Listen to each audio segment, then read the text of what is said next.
کا ناول ہے. اب یہ ناول ہے اور اس کی کوئی نشست ابھی تک شہر میں نہیں ہوئی تھی اور بہت ضرورت تھی کہ اس پر بات کی جائے. ابھی ہمارے دوست سب پہنچنے والے ہیں تو تمام اسکالر دوست ہیں وہ اس میں آج شامل ہیں. افخار عارف صاحب آج کے اس اجلاس کی صدارت کر رہے ہیں. یہ ان کا بڑا پن ہے, وہ یہاں تشریف لائے, ہمارے لیے اعزاز کی بات ہے. تو ہم گفتگو شروع کرتے ہیں اس ناول پر. ناول کا چونکہ جو زمانہ ہے وہ بھی ایک پاکستان کے حوالے سے, پاکستان کے جو تھا جنگ آزادی کے, جنگ عظیم پہلے کا ٹائم لے کر اس کے بعد کا جو زمانہ ہے وہ سارا انہوں نے اس میں دیکھا ہے, اور علاقہ ہمارا جو غیر ہے اس کو انہوں نے موضوع بنایا ہے. کردار اس کے بڑے اہم ہیں. جن لوگوں نے اس کو نہیں پڑھا, جس میں میں خود بھی شامل ہوں, تو آج یہ اس ناول کو جانیں گے ہم اپنے دوستوں کے حوالے سے کہ انہوں نے اس کو کس طرح اس کا تجزیہ کرتے ہیں, کس طرح ان کو جانچا پرکھا, اور اس کی کیا اہمیت ہے ہمارے اس آج کے ادب میں. اس ناول کی کیا اہمیت بنتی ہے. بہت ساری گفتگویں وہ آج ہوں گی یہاں پر. تو صاحب صدر کی اجازت سے میں شمامہ یہاں پر تشریف لائی ہوئی ہیں, وہ انہوں نے اس کو ناول کو دیکھا ہے, وہ حلقے میں بھی آج شاید پہلی دفعہ آئی ہیں. تو آئیے اور گفتگو کیجئے, اگر یہاں پہ ڈائس پہ گفتگو کرنا چاہیں تو. زیف پلیز آئیے. Thank you. السلام علیکم. آج حلقے میں اصابہ حلقے میں پہلی بار آئی ہوں اور میں کسی بھی ناول میں پہلی بار گفتگو کرنے لگی ہوں. بہت اچھی بات. اور اس سے پہلے میں نے جب یہ نام سارے پڑھے تو میں یہ کہتی کہ سب گفتگو کے لوگ ہیں اور ان کی گفتگو سننے والی ہوگی. میں تو ایک وکیل ہوں, اور وکیل ہونے کے ساتھ ساتھ میں چونکہ کبھی بھی ایسے کسی ناول یا کسی بھی حلقے میں حتیٰ کہ کبھی کسی غزل یا نظم پہ تنقید تک نہیں کی, اور آج گفتگو آپ سب کے درمیان اگر کوئی بھول چوک ہو جائے تو اس کے لیے پیش کی معذرت. اچھا, جب میں نے گلمینہ ناول پڑھا, مجھے یہ ناول ارشد ملک کے توسط سے ملا تھا, چونکہ رومیل پبلیکیشن نے اس کو چھاپا ہے. زیف سید صاحب کو میں بالکل نہیں جانتی تھی, ابھی تک نہیں جانتی, اور ابھی مجھے لگ رہا ہے کہ یہ سر زیف سید ہیں. جب میں نے اس ناول کو پڑھا اور اس کے بعد میں نے اس پہ ایک مختصر سی رائے فیس بک پہ لکھ کے لگائی, تو میرے الفاظ تھوڑے سے گستاخانہ اس طرح سے تھے کہ میں نے لکھا کہ زیف سید صاحب اتنا بڑا نام میرے خیال میں نہیں ہے جتنا بڑا انہوں نے ناول لکھ دیا ہے. تو گلمینہ ناول جو ہے وہ اتنا شاندار اور اتنا اچھا مجھے ناول لگا. ناول ویسے بھی ناول نگار سے بڑا ہوتا ہے یہ تو, اور یہ واقعی بہت اچھی اور منفرد تحریر مجھے اس طرح سے لگی کہ جو ہمارے معروف اور مشہور ابھی ناول نگار یا ناول چل رہے ہیں ان سے ہٹ کے بالکل جذباتی طور پہ, اور ایک کہانی کو, کسی بھی کہانی یا ناول کو لے کے اس کو جذباتیات یا رومانوی انداز میں اس طرح سے برتنا کہ وہ کسی اور دنیا کی کہانی لگے, حقیقت پسندی سے بہت دور, ان ساری چیزوں سے بالکل پاک اور ایک حقیقت پسندی پر مبنی ناول تھا.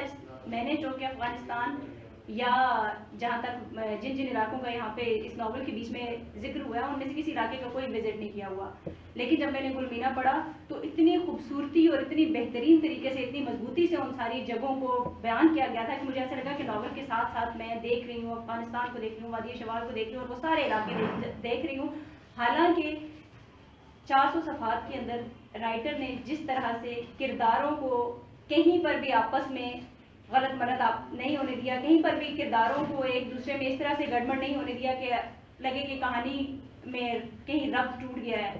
میں ناول کو پڑھ رہی تھی جب, تو اس وقت کچھ پیشہ ورانہ مصروفیات بھی تھی, مجھے بہت سارے کیسز پہ کام کرنا تھا, مجھے بالکل نہیں پتا تھا کہ میں ایک ہی سٹنگ میں اس ناول کو پڑھ سکوں گی. لیکن یہ ناول اتنا اچھا تھا کہ اس نے مجھے بٹھائے رکھا اور میں ایک سٹنگ میں پڑھے بغیر اس ناول کو اٹھ ہی نہیں سکی. میری جو اس میں ذاتی دلچسپی تھی وہ اس کا سبجیکٹ بیسڈ ہونا تھا. دہشت گردی کے موضوع پر اور بھی تحریریں لکھی جاتی ہیں اور کالمز جو ہم پڑھتے ہیں آج کل اخبارات میں بھی چھپتے ہیں, بعض اوقات ایسی ہوتی ہیں جو کہ دل لوٹ جاتا ہے, اکتا جاتا ہے, بے چینی کے شکار ہو جاتے ہیں, کہ بعض اوقات تو بالکل ہی مایوسیت اتنی زیادہ ہوتی ہے, اخبارات کو دیکھا جائے یا کچھ تحریر کو دیکھا جائے تو اتنی زیادہ مایوسیت ہوتی ہے کہ جیسے لگتا ہے زندگی میں سب کچھ ختم ہو گیا اور زندگی میں امید نام کی کوئی چیز موجود نہیں ہے. اس ناول میں امید ٹوٹتی ہے. اچھائی کے جو کردار دکھائے گئے وہ سارے کے سارے کردار آخر میں, جیسے فتح خان جو کہ ناول کا ہیرو ہے. ہیرو تو کوئی ایک کہا ہی نہیں جا سکتا اس ناول میں, چاہے آپ پاؤ جان کا کردار اٹھا کے دیکھیں, آپ زرجانان کا کردار اٹھا کے دیکھیں, آپ گلمینا کا کردار اٹھا کر دیکھیں, یا آپ فتح خان کا کردار اٹھا کر دیکھیں, سارے کے سارے اپنی ذات میں خود ہیرو ہیں اور مکمل طور پہ وہ اپنے آپ کو جسٹیفائی کرتے ہیں. کہیں پر بھی کوئی کیریکٹر, الگ الگ کیریکٹر کو بھی دیکھا جائے تو وہ پورے کا پورا ناول ہے, پوری کی پوری کہانی ہے. اور اگر کیریکٹر کو جس طرح سے جوڑا گیا تو کہیں بھی کوئی کیریکٹر کسی دوسرے کے اوپر اتنا حاوی نہیں ہوا کہ کسی دوسرے کردار کو اس نے پس منظر میں کر دیا ہو. جب میں ناول شروع کر رہی تھی, ناول پڑھنا شروع کیا, تو اس وقت سٹوری بڑی سسپینس تھی. مجھے ایسا لگا کہ جیسے یہ کوئی رومانوی ناول ہے جو کہ افغانستان کے علاقے میں لکھا گیا, اور جس طرح سے ہمارے پنجاب کی کہانیاں یا مختلف سندھ کے کلچرل یا کلاسیکل کہانیوں کو دیکھا جائے تو مجھے ایسا لگا کہ کوئی ایسی کہانیاں جو پڑھنے جا رہی تھی خوبصورتی سے چل رہی تھی. آہستہ آہستہ مجھے پتہ چلا کہ نہیں, یہ روایتی کہانیوں سے ہٹ کے ہے, اور گلمینا صرف گھر سے بھاگ کے, اور یہ محبت بھری کوئی داستان نہیں ہے, اس سے آگے ایک بہت اچھی داستان کا کردار ادا کرنے والی ہے. پاؤ جان کا کردار مجھے اتنا مضبوط لگا ہے اس ناول میں کہ جب تک زرجانان کا کیریکٹر ساتھ ڈسکس ہو رہا تھا, پاؤ جان کا کردار مضبوط ہونے کے ساتھ ساتھ تھوڑی سی یہاں پہ میں اپنی رائے کو تبدیل کروں گی کہ مجھے لگا کہ شاید روایتی پشتون کیریکٹرز سے ہٹ کے یہاں پہ محبت زیب سید پہ زیادہ غالب آ گئی. جب پاؤ جان کے کردار کی آپ بات کر رہے ہیں اور بات کر رہے ہیں گلمینا کی, تو میرا نہیں خیال کہ کوئی بھی پختون اس طرح سے فیملی میں جن کو پتہ ہو گیا اپنی بیٹی کی آنکھوں میں محبت کے رنگ اترتے دیکھ کر بھی, اور انہوں نے اس چیز سے کہیے کہ کسی حد تک بظاہر لا علمی ظاہر کی, اور ان کو بھی وہ لڑکا پسند آتا ہے, اس کے لیے اپنی بیٹی کے لیے زرجانان کا کردار پسند آتا ہے. تو میرا خیال ہے کہ یہاں پہ خالص جو پشتون پریکٹیکلی جو سوچ اور اپروچ ہے وہ تھوڑی سی پیچھے ہوئی, اور یہاں پہ محبت زیادہ غالب آئی, کیونکہ ناول کا مقصد کچھ اور تھا. اور جنگ کے اثرات بہت واضح اس طور پہ دیکھے جا سکتے ہیں, خاص طور پہ جہاں پہ کرنل رسل نام تھا میرے خیال میں ان کا, وہ جاتے ہیں ایک تباہ حال گاؤں میں. اس گاؤں کے بیچ میں بہت زیادہ کھٹمل اور چونٹیاں اور چمنی سے اٹھتا ہوا دھواں, اور مکمل طور پہ تباہ حال گاؤں ہے. جب ناول کے اس حصے میں پہنچی تو مجھے ایسا لگ رہا تھا کہ جیسے یہاں پہ اب استعاراتی طور پہ یہ کھٹمل اور یہ جو کیڑے مکوڑے دکھائے گئے ہیں, یہ دراصل وہی کھٹمل نہیں ہے جو انہوں نے ناول میں دکھایا کہ گاؤں مکمل طور پہ تباہ ہو گیا اور کھٹملوں سے بھرا ہوا ہے, اور یہاں پہ جو بھی آتا ہے اس کے ساتھ کھٹمل ایسے اس کو خون چوسنے کے لیے لپکتے ہیں سب کچھ. مجھے ایسا لگا کہ یہ دراصل وہ سوچ ہے جو یہاں پہ ہمارے اپنے ملک میں بھی موجود ہے, اور ہمارے اپنے ملک کے علاوہ افغانستان میں دور دور تک پھیلا ہوا ہے. جو جنگ کے اثرات ہیں سارے, بدلے اور انتقام کی یہ آگ جو ہے یہ ابھی تک موجود ہے, اور یہ اسی طرح سے ہمارے دماغوں کے ساتھ کھٹملوں کی طرح چپکی ہوئی ہے اور ہمارا خون چوس رہی ہے کہ وہی عناصر ہمارے درمیان موجود ہیں. اور امن اور سکون کا فروغ جو ہے وہ اتنی آسانی سے اور اتنی جلدی ممکن نہیں ہے, جتنی چاہے اس میں کوشش کر لی جائے انشاءاللہ پازیٹیوٹی تو موجود ہوتی ہے. اچھا, اس میں ایک اور جو گلمینا میں امید کی میں بات کر رہی تھی, اس میں محبت, ممتا, فکر, احساس وغیرہ یہ سارے جذبات اتنے مناسب اور متوازن انداز میں برتے گئے ہیں کہ کوئی بھی جذبہ کسی دوسرے جذبے کے اوپر کہیں حاوی نہیں آتا. جب گلمینا کی محبت دکھائی جاتی ہے اس کے خاوند حنان سے, اور وہاں پر فتح خان اس کے بیٹے کی باری آتی ہے, تو یہاں پر بھی مجھے لگتا ہے کہ رائٹر نے تھوڑی سی زیادتی ایسے کر دی ہے کہ ایک ماں وہ دکھا رہا ہے جس کی زندگی میں سوائے اس کے بیٹے کے اب کچھ نہیں رہ گیا, اس کا شوہر فوت ہو چکا ہے, اس کی زندگی میں صرف اس کا بیٹا رہ گیا ہے, یا پھر وہ لوگ رہ گئے ہیں اس کی زندگی میں باقی جو اس کے شوہر کو ریپلیس کرنے کے لیے اس کے نکاح میں آئے جا رہے ہیں. اور وہاں پہ وہ یہ بھی دکھاتا ہے کہ ایک فدائی یا ایک طالبان کی بیوی ہونے کے نقصانات کیا, بیوہ ہونے کے نقصانات کیا ہیں, کہ سوسائٹی میں آپ کو اس ایک مخصوص گروہ سے باہر آپ نہیں نکل سکتے, سوسائٹی آپ کو ویسے ایکسیپٹ نہیں کر سکتی. آپ ایک طالبان کی بیوہ ہیں تو آپ سے نکاح کرنے والے بھی طالبان ہی ہو سکتے ہیں, یا آپ ان کی سوچ, ان کی اپروچ سے آپ دور نہیں جا سکتے, آپ جہاں پر بھی چلے جائیں. ایک ایسی ماں جس کو پتہ ہے کہ اس کا شوہر طالبان کے حملے میں اور وہاں پہ شہید ہو رہا ہے, اور اسی طرح سے اس کے شوہر پر اس کو پتہ ہی نہیں ہے کہ انفیکٹ شہید ہوا بھی ہے یا نہیں ہوا, اس کی نہ اس کو لاش ملی, نہ اس کو کسی قسم کے کوئی ثبوت ملے جس سے اس کو یقین ہوتا کہ اس کا شوہر شہید ہو گیا. وہ کہتی ہے کہ مجھے تو قبر تک کا نہیں پتہ جہاں پہ جا کے میں رو سکوں. تو ایسے میں وہ اپنے بیٹے سے مکمل طور پہ لاپرواہ دکھائی دیتی ہے کہ اس کا بیٹا کیا کر رہا ہے, اس کا بیٹا خود بھی انہی تنظیموں کے ہتھے چڑھا ہوا ہے, اس کا بیٹا خود بھی اسی تنظیم کا شکار ہے. تو یہ بھی ایک حقیقت دکھائی گئی ہے کہ جب آپ ایک کسی ایسے نیٹ ورک یا گروہ کا حصہ بن جاتے ہیں تو صرف آپ اس نیٹ ورک یا گروہ کا حصہ نہیں ہوتے, آپ سے منسلک جتنے لوگ ہیں وہ بھی اس کا شکار ہوتے ہیں اور اس کی کانسیکوینسز کو اسی طرح سے فیس کرتے ہیں. جہاں پہ شفیق آرٹسٹ کی بیوی کا مکالمہ تھا کہ اگر بڑے سے بڑے قاتل کو بھی پھانسی ہوتی ہے تو لاش مرنے کے بعد وارثوں کے حوالے کر دی جاتی ہے. یہ ڈائلاگس مجھے بہت زیادہ اچھے لگے. بہت سارے ایسے ڈائلاگس تھے جن کو اگر مینشن کروں تو بہت طویل بات ہو جائے گی, میں اتنی زیادہ طویل گفتگو کروں گی نہیں. وہ کہتی ہے کہ بڑے سے بڑے قاتل کو بھی پھانسی ہوتی ہے تو اس کی مرنے کے بعد لاش وارثوں کے حوالے کر دی جاتی ہے. مرنے کے بعد سارے کے سارے مقدمات, ساری سزائیں ختم ہو جاتی ہیں. یہ کیا کہ مرنے والے کے جسم کا واحد بچا ہوا حصہ, اس کا سر بھی قید میں رکھا جائے. یعنی فتح خان جو ایک خودکش حملے میں, وہ خودکش حملہ خود نہیں کرتا, وہاں پہ بھی رائٹر نے بڑی خوبصورتی سے جہادی اذہان جو ہیں ان کو پڑھنے کی ترغیب دیا. اس ناول میں رائٹر نے یہ نہیں لکھا کہ اس نے کسی بھی قسم کی بائسڈنس کا شکار ہو کے, نہ تو اس نے لکھا کہ دہشت گرد شدید برے انسان ہوتے ہیں, دہشت گردی کا نہیں, دہشت گردوں کا خاتمہ کر دینا چاہیے, یہ ایک ایسی سوچ ہے, یہ ایسی اپروچ ہے وغیرہ وغیرہ. وہ اس سائڈ پہ بھی نہیں گیا, نہ اس نے ان کو پروموٹ کرنے کی کوشش کی. میرا خیال ہے کہ بہت زیادہ حد تک رائٹر اس چیز میں کامیاب رہا ہے کہ اس نے جہادی اذہان کو پڑھنے کی ہمیں ترغیب دی ہے کہ جہادی اذہان یا جو بھی لوگ طالبان سے ایسوسیٹڈ ہیں, خیر و شر کی تمیز ان میں بھی باقی ہے. کہیں نہ کہیں کسی نہ کسی سطح پر وہ بھی اس میں تمیز کرتے ہیں کہ آیا کہ جو میں کرنے جا رہا ہوں وہ صحیح ہے یا نہیں ہے. وہ بھی اس میں دکھایا گیا کہ اس کو ذہن مکمل طور پہ کیپچرڈ ہے, اس کو کسی قسم کا ہوش نہیں ہے, اس کو پتہ نہیں ہے, اس کو کچھ دوائیں دی جا رہی ہیں بچے کو جس کا اس کے ذہن پہ بہت زیادہ اثر ہے, لیکن اس کے باوجود بھی وہ اٹیک کرتا نہیں ہے بلکہ وہ خود اٹیک ہو جاتا ہے, ایک اٹیک کا شکار ہے. اور پھر بڑی خوبصورتی سے جب کہا گیا کہ شیشے کے جار میں جتنے بھی خودکش حملہ آور تھے ان کے سر شیشے کے جار میں بند رکھے گئے, تو میں سمجھتی ہوں کہ یہ صرف حملہ آوروں کے سر نہیں تھے, یہ اصل میں وہ سوچ تھی, وہ سوچ ہے جس کو شیشے کے جار میں بند کرنے کی کوشش کی جا رہی ہے, جس کو نہ صرف ہم بلکہ جتنے بھی امن پسند ممالک ہیں وہ ایسی سوچ کو اور ایسی اپروچ کو شیشے کے جار میں بند کرنے کی کوشش کر رہے ہیں تاکہ ان سے بچا جا سکے اور وہ شیشے کے جار میں بھی موجود رہے تاکہ ہمیں پتہ ہو کہ یہ چیز جو ہے نا, اس چیز سے ہم نے بچ کے رہنا ہے اور یہ چیز ہمیں بچا سکتی ہے تباہی سے, دہشت گردی سے اور ان ساری چیزوں سے. میں بہت اچھا,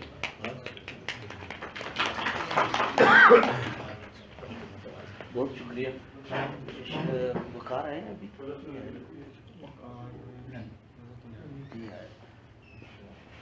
بہت شکریہ شمامہ, آپ نے بہت خوبصورت گفتگو کی, ہمیں ایک تعارف ہو گیا ہمارا ناول کے ساتھ. اب میں درخواست کروں گا ڈاکٹر صلاح الدین درویش سے, فاخرہ بھی نہیں پہنچی, انہوں نے بھی آنا ہے, فاروق ندیم بھی رستے میں ہیں ابھی, وہ بھی آنے والے ہیں. تو ڈاکٹر صاحب آپ کو رحمت دیتا ہوں, آپ آ جائیں پلیز.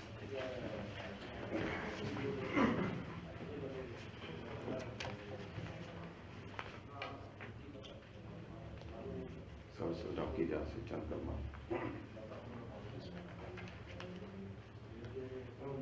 میں 2-3 چیزوں کی نشاندہی کروں گا جو اس ناول کا موضوعاتی حوالہ بنتا ہے. کہانی کے بنیادی اور مرکزی کردار تو 3 ہی ہیں. گلمینا ہے, اس کا شوہر ہے زرجانان ہے, اس کا بیٹا ہے فتح خان. اور موضوع اس کا یہ افغان جنگ اور اس کے بعد کے جو نتائج ہیں ان کو موضوع بنایا گیا ہے. پہلی چیز تو یہ ہے کہ اجتماعیت پسند ہمارے جتنے بھی قومی, نسلی اور ثقافتی بیانیے ہوتے ہیں ان کی ایک اشرافیت ہی ہوتی ہے, اور وہ لوگ جو ان بیانیوں سے رجوع کرتے ہیں یا اپنی اجتماعی زندگی کو پورٹریٹ کرتے ہیں ان بیانیوں میں, اپنے حصے کا کردار وہ سمجھتے ہیں کہ وہ اس میں ادا کر رہے ہیں,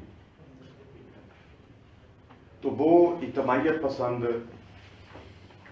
بیانیے اور ان کے لیے جو لوگ اپنی جانوں کے نذرانے پیش کرتے ہیں وہ اس بات سے بے خبر ہوتے ہیں کہ ان کی حیثیت, ان بیانیوں کی اشرافیت اور اس کے جو کارندے ہیں ان کی حیثیت اشرافیہ کے سامنے کارندوں سے زیادہ کوئی نہیں ہوتی.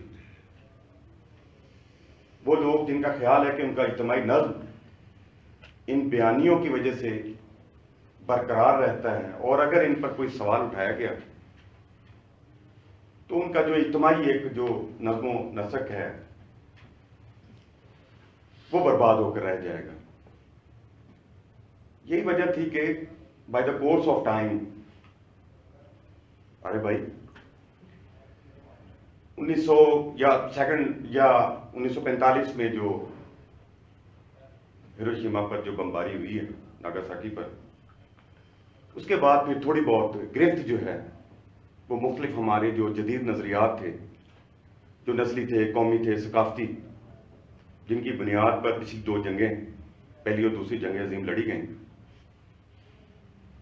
تو اس کے نتائج جب سامنے آئے تو انہوں نے کہا کہ نہیں، اجتماعی زندگی بہت اہم ہے، لیکن اس سے بھی اہم یہ بات ہے کہ فرد اپنی اجتماعی زندگی میں صرف اسی شناخت کا پابند نہ رہے جو اسے قومی، نسلی یا مذہبی بیانیہ جس کا پابند بناتا ہے۔ لہذا انہوں نے شخصی آزادی اور انفرادی آزادی، اور پھر یہ جو ہماری جو جدید موومنٹس تھیں، نسلی اور قومی، ثقافتی، ان سے لوگ باہر نکلیں، اور بڑا آرٹ جس کو جدید آرٹ کہتے ہیں وہ ادب میں اور مصوری میں اور مختلف جو فنون لطیفہ ہیں وہ ہمارے سامنے آیا، جس میں ایک انڈیویجول نے اپنے افکار و نظریات اور اس کے جہان کو اجتماعیت پسند جو بیانیے تھے ان سے باہر، ان سے نکل کر اس کا اظہار کیا۔ تو اس ناول میں بھی جو ہمارے ہاں جو مسلم ثقافتی بیانیے ہیں، جس میں جہاد کو مرکزی حیثیت حاصل ہے، اس جہاد کے بارے میں جو تعلیم ہمارے مسلم کلچر میں جو رواج پائی ہوئی ہے، یا علماء اور ہمارے جو دینی حلقے ان کے بارے میں جو ایک بینٹ آف مائنڈ رکھتے ہیں، اسی کے تناظر میں یہ بہت آسان تھا کہ امریکہ کی جو اس میں داخل ہونا تھا افغانستان کی جنگ میں روس کے خلاف، اب روس کے لیے ظاہر ہے میں تو 1980 میں فرسٹ ایئر میں پڑھتا تھا، تو روس کے بارے میں ہمارے اساتذہ کرام جو آ کر باتیں بتاتے تھے، اب میں سوچتا ہوں، میں حیران ہوتا ہوں، خیر، تو ان کو ایک بھیڑیے اور پتہ نہیں کیا کیا اس قسم کی چیزیں وہ لگے ہوئے ہوتے تھے، پوسٹرز وغیرہ۔ تو گلمینا میں یہ بتایا گیا کہ ہمارا وہ جو اجتماعی بیانیہ تھا جہاد کا، اس بیانیہ نے کس طرح ہنستے بستے شہروں کو برباد کر کے رکھ دیا۔ گلمینا میں زیب سید نے ہمارے سامنے یہ لانے کی کوشش کی ہے کہ کوئی بھی اجتماعی بیانیہ جس کے بارے میں آپ اپنی جانوں کے نذرانے پیش کرنا ضروری سمجھتے ہیں، تو پھر شہر آباد نہیں رہتے، کتنی ہی زبردست اور شاندار تہذیب کیوں نہ ہو، دیکھتے ہی دیکھتے وہ راکھ اور ملبے کا ڈھیر بن جاتی ہے۔ اور افغانستان میں بھی یہی ہوا، اور اس کے ذیلی اثرات پاکستان تک جو ہیں وہ پہنچے ہیں۔ تو پہلی چیز تو یہ تھی کہ مذہبی، نسلی اور قومی اور ثقافتی بیانیوں کے جو حاملین اور جو اس کی اشرافیہ تھی، ان کے لیے جو لوگ کارندے بنے، ان کے گھروں تک مسماری کیسے پہنچی ہے، اس ناول کو موضوع بنایا گیا، اس ناول میں موضوع بنایا گیا۔ گلمینا عورت بطور ایک جنس کے ایک ایسی علامت کے طور پر مسلم ثقافت میں علامت کے طور پر سامنے آتی ہے کہ جس میں ایک عورت، ایک مسلمان عورت 50 روپے کی بندوق کے بدلے میں آپ کے نگاہ میں آ سکتی ہے، حیثیت اس کی یہ ہے۔ لہذا شوہر مرتا ہے، تو کبھی کوئی چیچن اس کے گھر آ جاتا ہے، نکاح پڑتا ہے، کبھی کوئی عرب آ جاتا ہے، کبھی کوئی افغان آ جاتا ہے، اور اس سے زیادہ اس کی جو سماجی زندگی ہے اس کا کوئی رول ہمیں نظر نہیں آتا عورت کا. یا تو میں سمجھتا ہوں کہ اس ناول میں جو ایک بڑا چیلنج جو ہماری فکریات کو کیا گیا ہے یا دیا گیا ہے وہ یہی ہے کہ ہم سوچیں کہ وہ بیانیے جو آپ کو سمجھائے گئے، پڑھائے گئے، جو آپ کی نسلوں میں انجیکٹ کیے گئے، ان کو ایک نظر گھٹ کر دیکھ لیا جائے کہ کہیں ایسا تو نہیں کہ ہم بطور انسان کے اور بطور مسلمان کے، بطور ایک شہری کے، ان بیانیوں کی جذباتی گرفت میں آ کر خود اپنے آپ کو اور آنے والی نسلوں کو برباد کر رہے ہیں. تو میں سمجھتا ہوں یہ ایک زبردست اٹیمپٹ گلمینا میں کی گئی ہے. اور آخری جو شمامہ نے جو بات کی کہ مرتبان میں جو اس کا سر دھرا ہوتا ہے فتح خان کا، اور جس طرح وہ بلاسٹ ہو جاتا ہے، مراد وہ آپ نے اچھی اشارہ کیا، لیکن میں اس کو ایک اور اس حوالے سے دیکھتا ہوں کہ وہ مرتبان میں جو رکھے ہوئے سروں میں ایک سر جو ہے وہ فتح خان کا بھی تھا. ہمارے دوستوں میں بات بھی ہوئی کہ یوں نہیں ہونا چاہیے تھا، یوں ہونا چاہیے تھا، لیکن میرے خیال میں وہ ناول نگار نے اپنی سمجھ بوجھ کے مطابق درست ہی کیا ہے. اس کا بلاسٹ ہونا یہ کہ آپ کا مرنے کے بعد بھی جو آپ کے بیانیوں سے متعلق جو شناخت ہے وہ بھی برقرار نہیں رہ پاتی. اس کو شوہر بھی نہیں ملتا اور اس کو اپنے بیٹے کا بھی نام و نشان تک نہیں ملتا. ایون وہ چاہتی ہے کہ اس کا شوہر جہاں پر قتل کیا گیا ہے اس کی خون ملی مٹی ہی کہیں مل جائے، اس کو وہ بھی نہیں مل پاتی. پتہ نہیں کہاں، کس جنگل اور کس ویرانے میں اس کو قتل کیا گیا، اس کو مارا گیا ہے. تو میں ان کو مبارکباد دیتا ہوں. بہت سارے لوگ ابھی بیٹھے ہیں، بات چیت کریں گے. تھینک یو ویری مچ.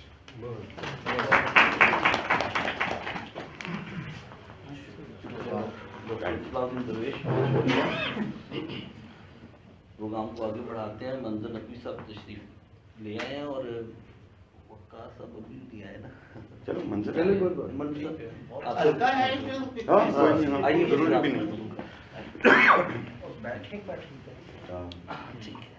سر آپ کی طرف سے چند جملے کہوں گا کہ اس ناول کے حوالے سے گلمینا کو پڑھا اور یہ دیکھا کہ میں کریکٹرز کو تو بیان نہیں کروں گا، لیکن مجموعی ایک صورتحال جو ہے وہ بتاتے ہیں.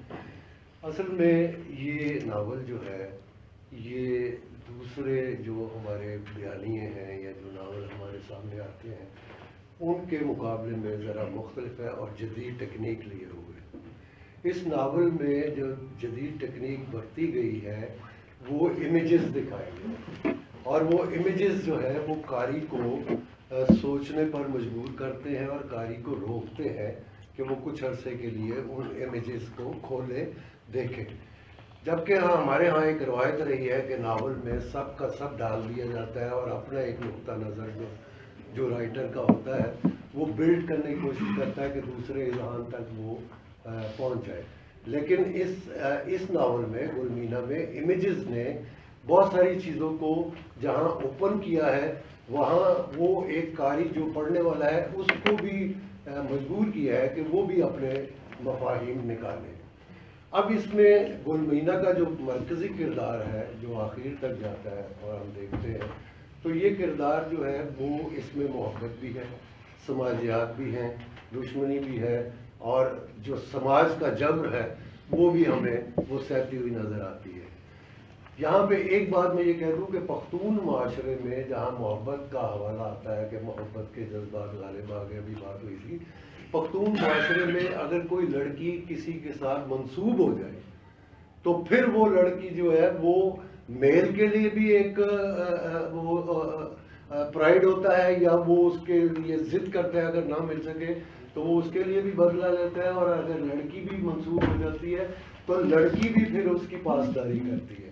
تو آپ یہ دیکھیں کہ دادا جو مین کردار ہے، لڑکی کے ماں گلمینا کے ماں باپ جو ہے وہ فوت ہو چکے ہیں، لڑکی کا جو دادا ہے وہ اس کو پروٹیکٹ کر رہا ہے، اس نے تقریباً رشتہ طے کر دیا ہے، لیکن اس کے جو ماموں ہے، بھائی ہے، وہ پیسے کی خاطر، جیسا کہ ایک معاشرے میں مشہور ہے کہ یہ ہوتا ہے، تو وہ حالات ہوتے ہیں اور وہ جاتی ہے اور وہ آتی ہے۔ اس میں زیف سید نے جو سب سے بڑا کمال یہ کیا ہے کہ کیونکہ یہ صحافی ہیں، جرنلسٹ ہیں، اور یہ ریسرچ جرنلزم کے ساتھ ان کا تعلق ہے، تو وہ ریسرچ جرنلزم کو ناول میں کیسے لانا ہے، وہ انہوں نے پھر وہ انگریز کا دور جو ہے وہ لائے ہیں، اور اس انگریز کے دور کے ساتھ اس معاشرے کو جو ہے وہ انہوں نے جوڑنے کی کوشش کی ہے۔ اس ناول میں آپ دیکھیں کہ جب یہاں آتے ہیں، پھر آگے جب ہم بڑھتے ہیں تو پھر دیکھتے ہیں کہ وہ جو افغانستان کا علاقہ ہے، بیلٹ ہے، یا ان کا جو ٹرائبل ایریا ہے، اس کے رسوم و رواج بھی آتے ہیں، اور وہاں جو گدی نشینی کے گہرے اثرات ہیں اس کے حوالے سے بھی ایک کریکٹر آتا ہے کہ وہ کس طریقے سے پھر اس کو ڈیفائن کرتے ہوئے آگے بڑھتا ہے۔ اسی طرح ہم جب دیکھتے ہیں کہ اس جنگ میں انگریز کی جنگ کا پیک دکھایا ہے، لاشیں گر رہی ہیں، گولیاں چل رہی ہیں، لیکن ان کے اندر کی شگفتگی اور پختون معاشرے کی ایک بہت باریک جو روایت ہے وہ بھی انہوں نے اس میں ڈالی ہے، اور اسے پڑھتے پڑھتے اچانک کہکا بھی آتا ہے، مسکراہٹ بھی آتی ہے، یعنی ری کا خارج ہونا، مطلب گولیاں چل رہی ہیں، سب کچھ ہو رہی ہے اور ری خارج ہوتی ہے، اور وہ وہاں کہہ کے لگنے شروع ہوتے ہیں، جبکہ اس ماحول میں سانس لینا بھی دشوار تھا کہ بھئی گولی چل سکتی تھی۔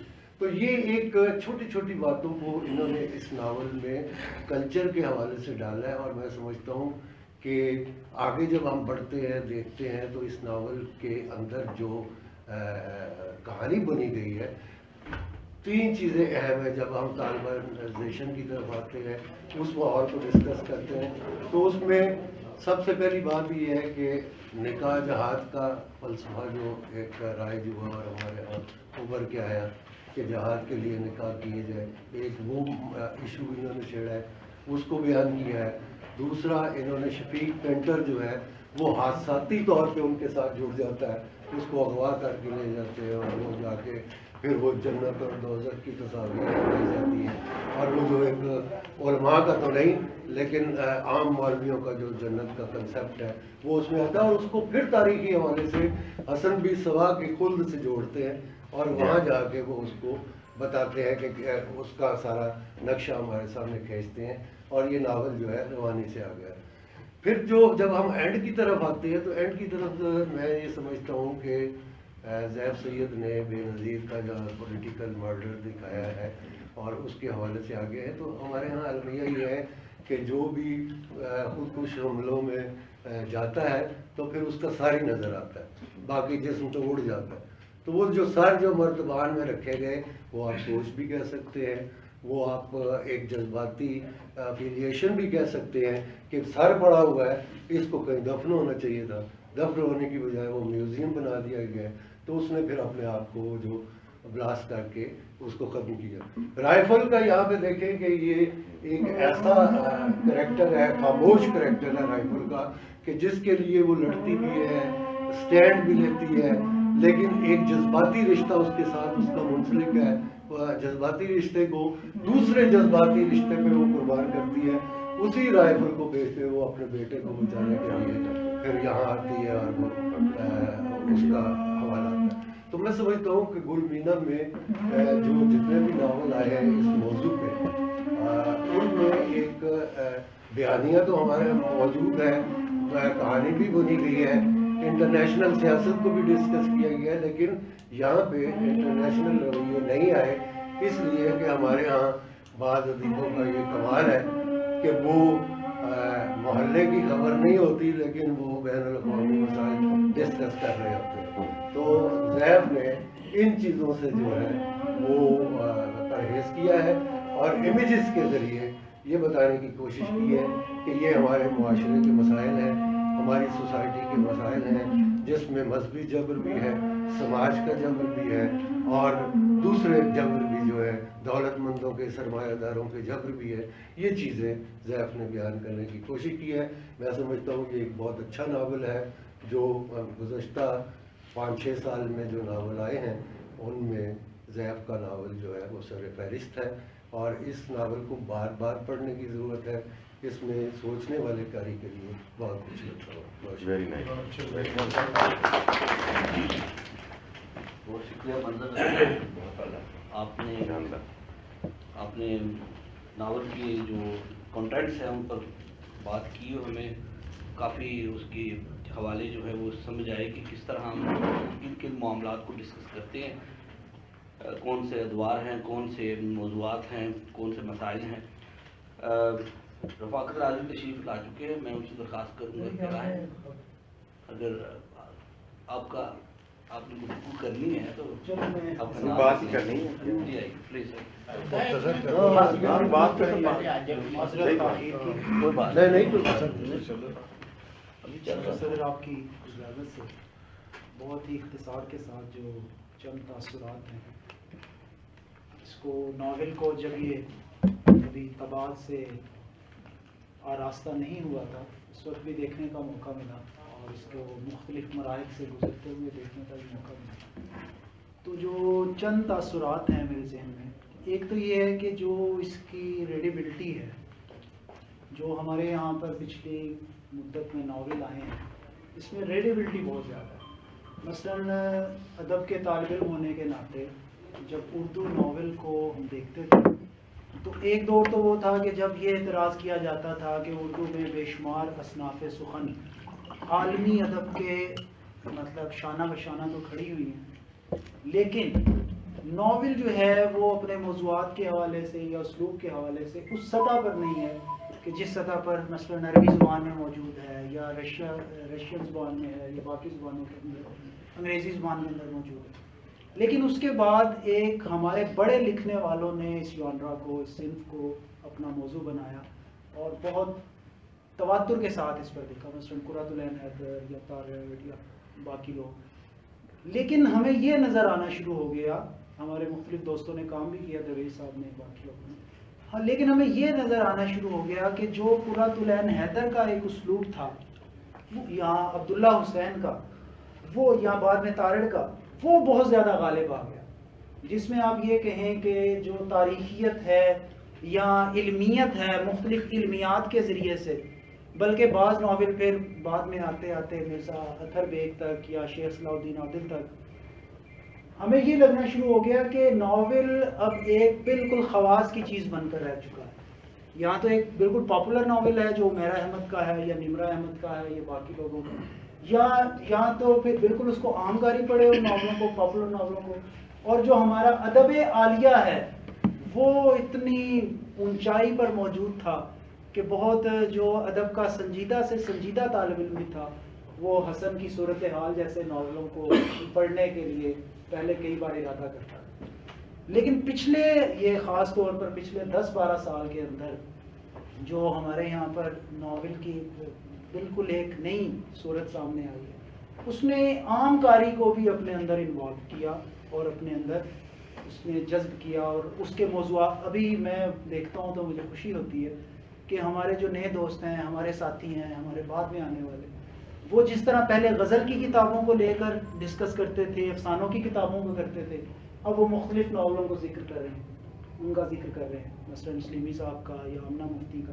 اس میں ایک ناول زیف سید صاحب کا ہے جو میں یہ سمجھتا ہوں کہ اس میں یہ اپنی ریڈیبلٹی کے حوالے سے اور اپنی پڑھند کے حوالے سے، اپنی دلچسپی کے حوالے سے، جو ہمارے یہاں پر ایک اچھا سسپینس تھرلر ناول لکھا جانا چاہیے جو کہ ابھی تک اس تواتر کے ساتھ یا اس التزام کے ساتھ نہیں لکھا گیا جس طرح دوسری زبانوں کے اندر موجود ہے. اگرچہ پاپولر کی سطح پر تو موجود ہے، لیکن ایسا سسپینس کہ جو مختلف علمیات کو نہ صرف متاثر کرے بلکہ سنجیدہ ادب کے قارئین کو، ناقدین کو، جس طرح مختلف موویز بنی ہوئی ہیں یا ویژول آرٹ جس طرح مختلف تنقید کے فورمز کا ایک موضوع بنا ہوا ہے، اس طرح بنے. میں یہ سمجھتا ہوں کہ اس ناول نے نہ صرف موضوع تو اس کا ہے ہی بالکل نیا، جو پوسٹ 9/11 ہمارے یہاں پر جو صورتحال پیدا ہوئی، اس میں انہوں نے یہ قرائن بہت عمدہ رکھے کہ اس کے جو 2-3 پورشن بنائے ہیں، ایک تو حسن بن صباح والا اور ایک جو جدید دور کا.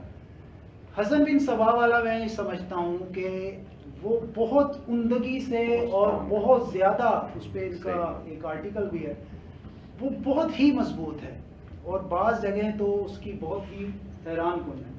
البتہ جو دوسرا حصہ ہے جو جدید والا ہے، اس پہ میری کچھ سجیشنز پہلے بھی تھیں اور ابھی بھی بعض ایسی جگہیں ہیں جس پر مجھے کچھ میں موضوعاتی سطح پر بھی اور اسلوب کی سطح پر. موضوعاتی سطح پر تو میں یہ سمجھتا ہوں کہ کچھ ایسی اسٹیریوٹائپنگز ہیں، مثلاً جو لڑنے والے ہیں ان کے بارے میں. ایک جو ناول نگار نے اس میں جنرلائزیشن کی ہوئی ہے اور وہ اس طرح ڈیپتھ سے نہیں آتا جس طرح حسن بن صبا والے پورشن میں آتا. دوسرا کلائمیکس میں یہ سمجھتا ہوں کہ ناول اتنا زیادہ متنوع اور تہدار ہونے کے ساتھ ساتھ اگر اس کا کلائمیکس بھی یہ اس سے مختلف ہوتا ہے، مثلا وہ جو آخر میں محلول سے پھٹنے والا ہے یہ نہ ہوتا، اس کے بجائے کوئی چینج ہوتا، تو میرے خیال میں اس سے زیادہ. دوسرا مجھے ایک ہے کہ اپنی پوری دلچسپی اور اپنی پوری جاذبیت کے باوجود جو اس کے مختلف ابواب کا ٹیمپو ہے، وہ ٹیمپو بھی جو ابھی قاری ایک باب کو شروع کرتا ہے اور اس کا ٹیمپو ٹوٹ جاتا ہے، مطلب اس میں وہ امپیکٹ پیدا نہیں ہو پاتا کہ جو اس کے لیے ہونا چاہیے. بہرحال یہ چند گزارشات تھی.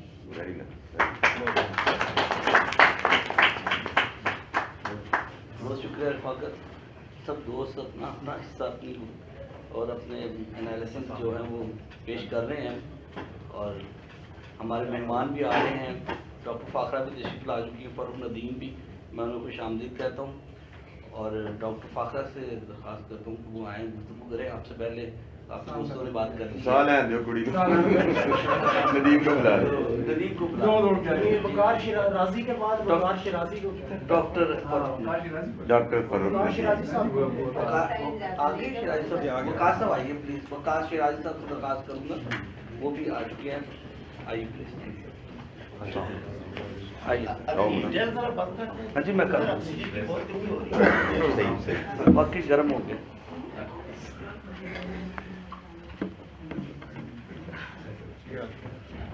میں بہت مشکور ہوں آپ سب کا، خصوصاً زیب سید صاحب کا.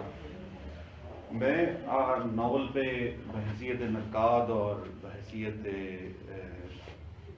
نثر نگار تو گفتگو نہیں کر پاؤں گا، اور میں سمجھتا ہوں یہ سورج کو چراغ دکھانے والی بات ہے جہاں آپ جیسے لوگ موجود ہوں، افتخار عارف صاحب موجود ہوں، خود زیب سید صاحب، اختر عثمان صاحب، نقوی صاحب. میں ایک قاری کی حیثیت سے جو میں نے اس ناول سے تاثر لیا میں اس پہ بات کرنا چاہتا ہوں. میں یہ سمجھتا ہوں کہ زمانہ کمال دوست ہوتا ہے اور زندگی کے کسی پہلو میں اگر کوئی صاحب کمال ہو تو تاریخ اس کو ڈاکومنٹ کرتی ہے. مثلاً آج سے 100 سال کے بعد تاریخ کو یہ تو معلوم ہوگا کہ افتخار عارف جو ہے وہ کیسے جیتے تھے، کیسی زندگی گزارتے تھے، ان کا فن کیا تھا، ادب کیا تھا.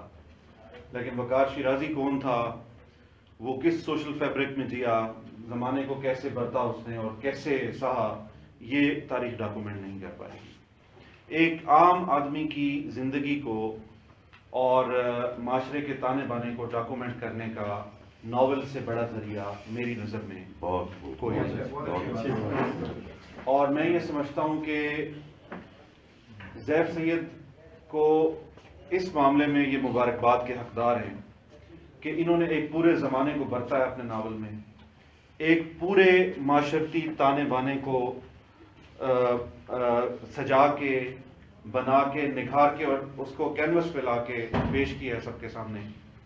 مگر اس سے بھی جو بڑی بات ہے جو انہوں نے اپنے ناول کے اندر سموئی ہے وہ یہ ہے کہ اگر آپ ناول کے ابتدائی حصے میں دیکھیں تو باوجود ایک بہت کنزرویٹو سوسائٹی، پختون سوسائٹی میں رہنے کے ایک نوجوان جوڑا وہ محبت کی بات کرتا ہے، وہ اپنی نوجوانی میں نارمل ٹرینڈز جو عموماً ہوتے ہیں ان کی طرف اس کا رجحان ہے، جبکہ معاشرے کے دھارے کو پلٹنے اور اس ٹرانزیشن کو اس طریقے سے انہوں نے ڈاکومنٹ کیا کہ اسی نوجوان جوڑے کا جو بیٹا، اب اگلی نسل جو آتی ہے اس کا جو بیٹا ہے، اس کے سوچ کے دھارے کو، اس کے رومان کو، اس کے سحر کو بالکل ایک مختلف دھارے میں موڑ کر ایک مذہبی رجحان اور اس کے تحت جو اس سے آبجیکٹیو اچیو اس طرف موڑ دیا گیا. میرا خیال ہے یہ ڈاکومنٹیشن میرا نہیں خیال کہ میں نے جو چند ناول اردو ادب میں پڑھ رکھے ہیں شاید زیب سید کے علاوہ کوئی کر سکا ہے. اب اس کے بعد ناول پہ آپ پلاٹ کی بھی بات کرتے ہیں اور ناول کے بہت سارے حصوں کی بھی بات کرتے ہیں. راضی صاحب نے اس کی مختلف فیزز کے بدلنے کی بھی بات کی. مجھے بحیثیت قاری وہ سوئچ اوور پسند آئے. مجھے یہ لگا کہ جیسے ڈراماز میں یہ ٹیکنیک استعمال کی جاتی ہے کہ جب آپ ایک سین سے تھکتے ہیں تو اچانک سین بدلتا ہے اور آپ ایک نئی سچویشن میں داخل ہوتے ہیں, تو مجھے یہ سوئچ اوور پسند آئے. میں ڈیرہ اسماعیل خان کے پس منظر میں بڑا ہوا ہوں جہاں پہ کتابیں پڑھنے کا رواج نہیں تھا, کم گھرانوں میں تھا. ہماری والدہ پڑھاتی تھیں تو ہمیں بچپن سے جو ابتدائی کتب اور جس کے سحر میں ہم مبتلا تھے اس میں حسن بن صبا, ان کے فدائی, ان کی لال موت اور اس کی ساری فینٹیسیز جو ہے وہ ہم مختلف حوالوں سے, کبھی کسی رسالے سے, کبھی کسی ڈائجسٹ سے, جہاں سے بھی میسر آتی تھی وہاں پڑھتے تھے. آپ نے اسے نکھار کے, تحقیق کر کے اور انہینس کر کے پیش کیا. جو بات میں کہنا چاہتا ہوں, جو احساسات کا گیم ہے وہ ایک رائٹر اگر اجاگر کر سکتا ہے کسی قاری کے ذہن میں اور اس کے دل میں, تو میرا خیال ہے وہ تحریر کو برتنے کا فن جانتا ہے. میں نے برف میں بھاگ کر ٹھٹھرتی سردی کو محسوس کیا ہے جب میں نے وہ فرار کا منظر پڑھا ہے. میں نے پیچھے سے آتی ہوئی روشنیوں کے خوف کو محسوس کیا ہے. میں نے مسجد میں چھپے ہوئے شخص کو وقار شیرازی سمجھا اور باہر کے قدموں کی چاپ کے خوف کو اور اس کی سنسنی کو اپنے اندر محسوس کیا. میں نے اس ناول کو برتا ہے, میں نے اس ناول کو جیا ہے, میں اس ناول کے ساتھ چلا ہوں, میں نے اس ناول کے ساتھ کے مناظر دیکھے ہیں.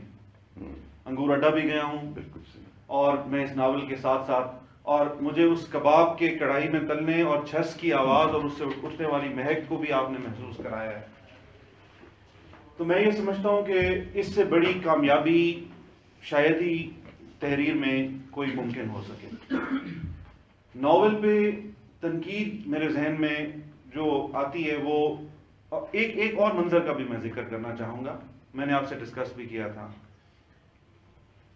ایک بندوق بردار ایک پرانے جہاز پہ ایک فائر کرتا ہے اور اس جہاز کے گرنے کی جو صورتحال ہے اور اس میں ایرو ڈائنامکس اور فزکس کا جو خیال رکھا گیا وہ اپنی جگہ ایک قابل ستائش چیز تھی اور ہر پڑھنے والے قاری کو اس نے انٹریگ کیا. ڈیرہ اسماعیل خان دریائے سندھ کے کنارے سے میں 4 منٹ کی پیدل مسافت پہ رہتا ہوں اور گرمیوں میں ڈیرہ اسماعیل خان کا دوسرا کنارہ ڈیرہ اسماعیل خان میں دریائے سندھ کا دوسرا کنارہ نہیں دکھائی دیتا. اس کو بھی آپ نے اپنے ناول میں برتا.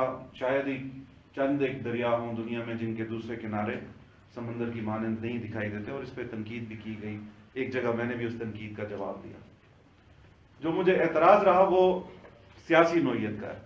اس سوشل فیبرک کو برتنے میں جب اس معاشرے کو مجموعی طور پر کوئی آنے والا شخص پڑھے گا تو وہ جس ریاستی استبداد کو میں نے اور میرے ہم اثروں نے جھیلا ہے وہ اس کو سمجھ پائے گا.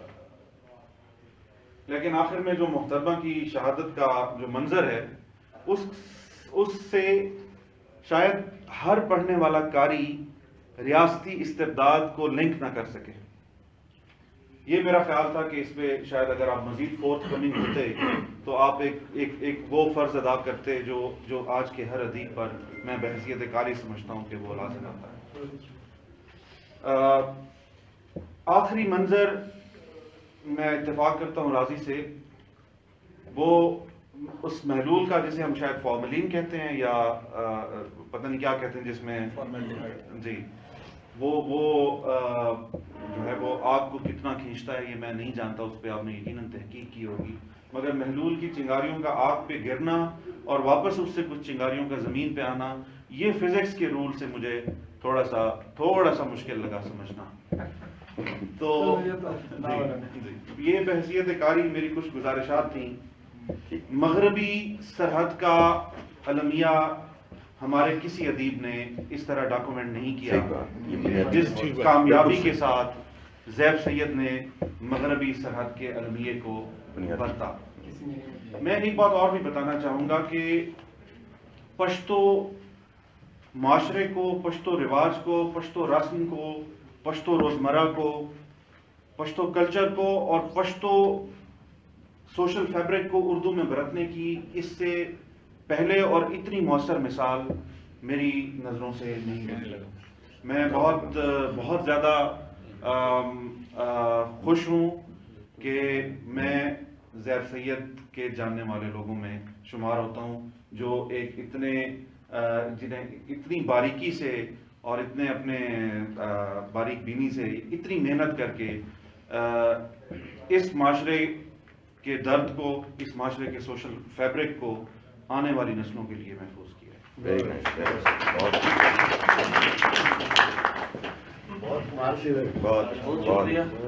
ابھی آپ کہہ رہے تھے کہ آپ کی تنقید بھی کر سکتے ہیں، خوبصورت گفتگو کی آپ نے، اور واقعی آپ نے اس کو محسوس کیا، اس ناول کو آپ نے جیا ہے، آپ نے اس کو پڑھا ہے یا ہمارے سامنے پیش کیا ہے۔ میں دوستوں کا شکریہ ادا کرتا ہوں۔ میں فاخرہ سے کہوں گا کہ وہ ڈاکٹر فاخرہ نوری تشریف لائیے اور گفتگو کیجیے۔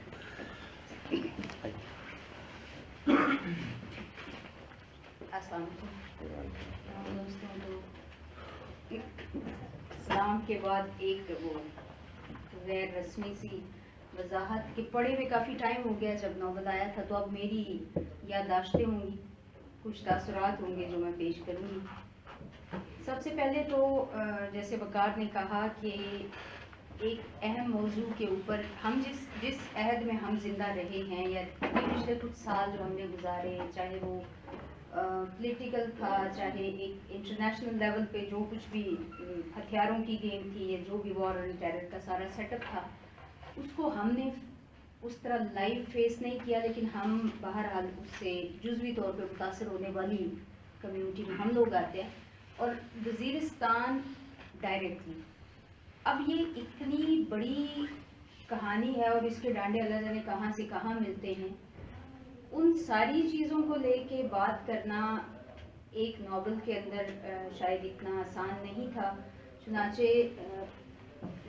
ہمارے جو ناول نگار ہیں ان کو بار بار کبھی ماضی سے کہیں پہ ان کو بغدادی صاحب کو، کہیں پہ حسن بن صباح کو، کہیں پہ ان محرکات کی وضاحت کے لیے تاریخ سے اور جغرافیے سے مدد لینی پڑی، پختون ولی کا حوالہ دینا پڑا، سو کرداروں کو بڑا سمجھانا پڑا، کیونکہ پختون بہرحال ہمارے اپنے لیے بھی تھوڑے سے اپنی روایات کی وجہ سے ہمارے لیے بھی تھوڑے سے قابل فہم نہیں ہیں بطور کردار۔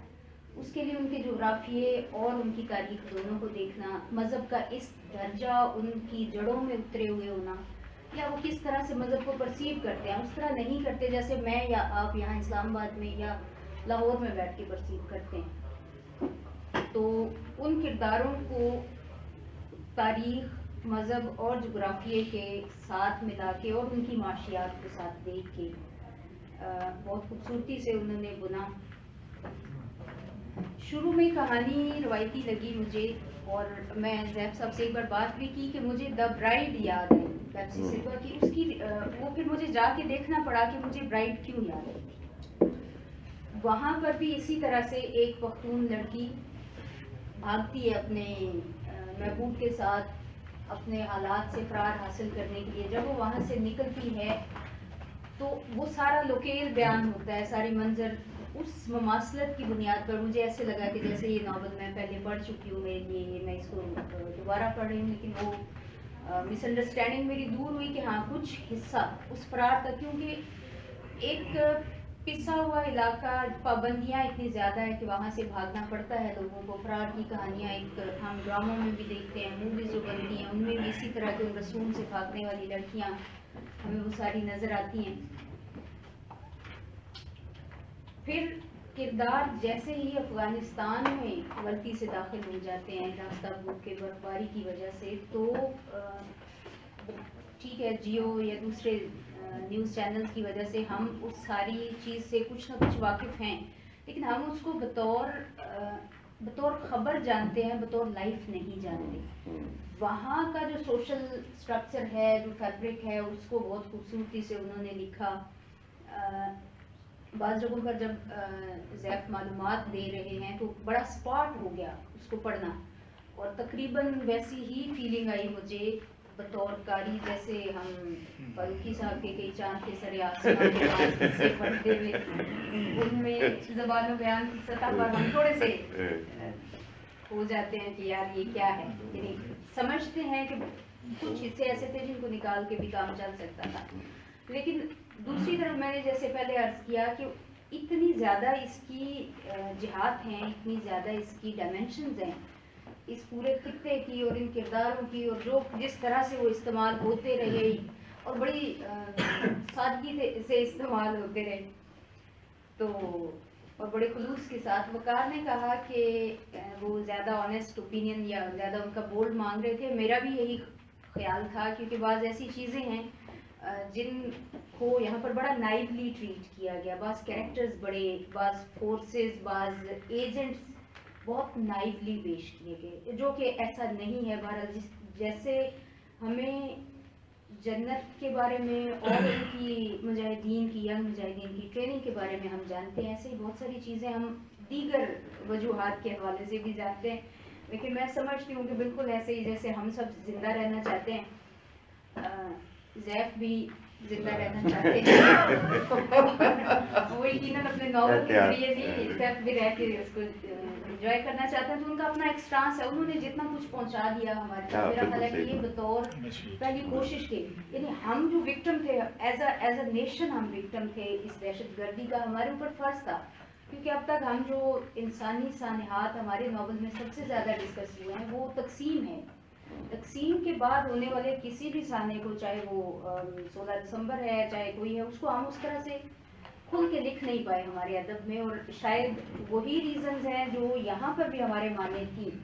کہ اس طرف بھی کوئی ظاہر ہے کہ کوئی پورا سچ لکھ نہیں پائے گا جب قلم اٹھائے گا، تو یہ جو ایک پہلی کوشش تھی وہ بہت مجھے اچھی لگی، اور ایک یقیناً پہلے خطرے کے طور پہ ہے جہاں پہ ان کی منظر نگاری ہے، نریشن ہے، وہ بڑے جاندار حصے ہیں، بالکل ایسے ہی جیسے وہ کباب تلنے کی آواز ہے یا بارودی سرنگ پھٹنے کا سیٹ اپ ہے سارا، ہم اس کو دیکھتے ہیں، عورتوں کی کیفیت کے حوالے سے بڑا ایک متھ کریٹ ہوا ہے کہ عورتوں کو جناب وہ تو مطلب ایک ملا عمر کے زمانے میں ہم نے دیکھا کہ یا کچھ کرسٹینا لیمب وغیرہ نے بھی عورتوں کے ساتھ تو بالکل بڑا اچھا سلوک، اور یہ بھی، لیکن دوسری طرف عورت کا استحصال اس کو جسٹ ایک پناہگاہ کے طور پر، ایک سرائے کے طور پر اور استعمال کیا جا رہا ہے مجاہدین کے لیے کہ وقتی طور پر وہ وہاں پہ اسٹے کر سکتے ہیں، اور اس کے لیے ایک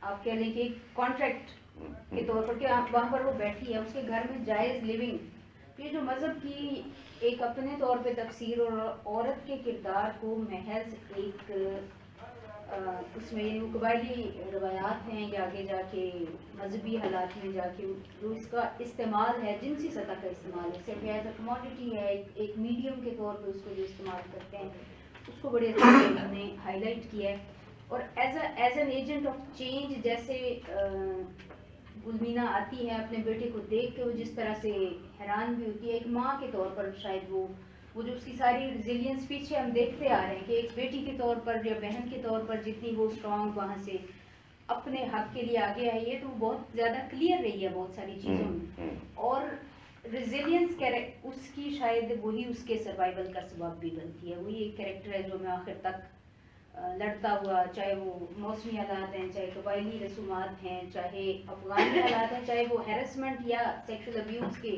لیگل طریقے ہوں، ان سب سے بچ کے آتا ہوا کیریکٹر ہمیں یہ مضبوط نظر آتا ہے، تو یہ ہمارے ہاں باغی عورتیں بہت موجود ہیں یا بہت اچھی عسکری ٹائپ کی عورتیں بھی موجود ہیں، لیکن ریزیلینس دکھانے والی مضبوط عورت کے طور پر گلمینا ہمارے سامنے آتی ہے، یہ بڑا خوشائن پہلو ہے میرے لیے بطور قاری، یہ ایک بہت اچھی چیز مجھے لگی۔ جو کچھ مناظر دوستوں نے مینشن کیے جا رہا ہے، آپ اس منظر کو بینظیر کی شہادت کا واقعہ ہے، اس کے ساتھ بطور پاکستانی، بطور پرسن، بطور ویژول ہماری ایسوسیشن بہت زیادہ ہے۔ یا اس سانحے نے جیسے ایک پوری ایک طاقت کے سمبل کو، ایک امید کے سمبل کو جیسے توڑا تھا، اور بدترین دشمن بھی جس طرح سے اس کے اوپر فیل کر رہے تھے، اس ساری سچویشن کو بہت اچھے طریقے سے بیان کیا گیا ہے۔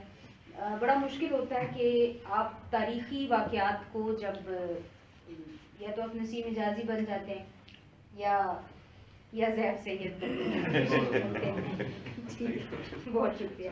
ویری نائس، بہت شکریہ۔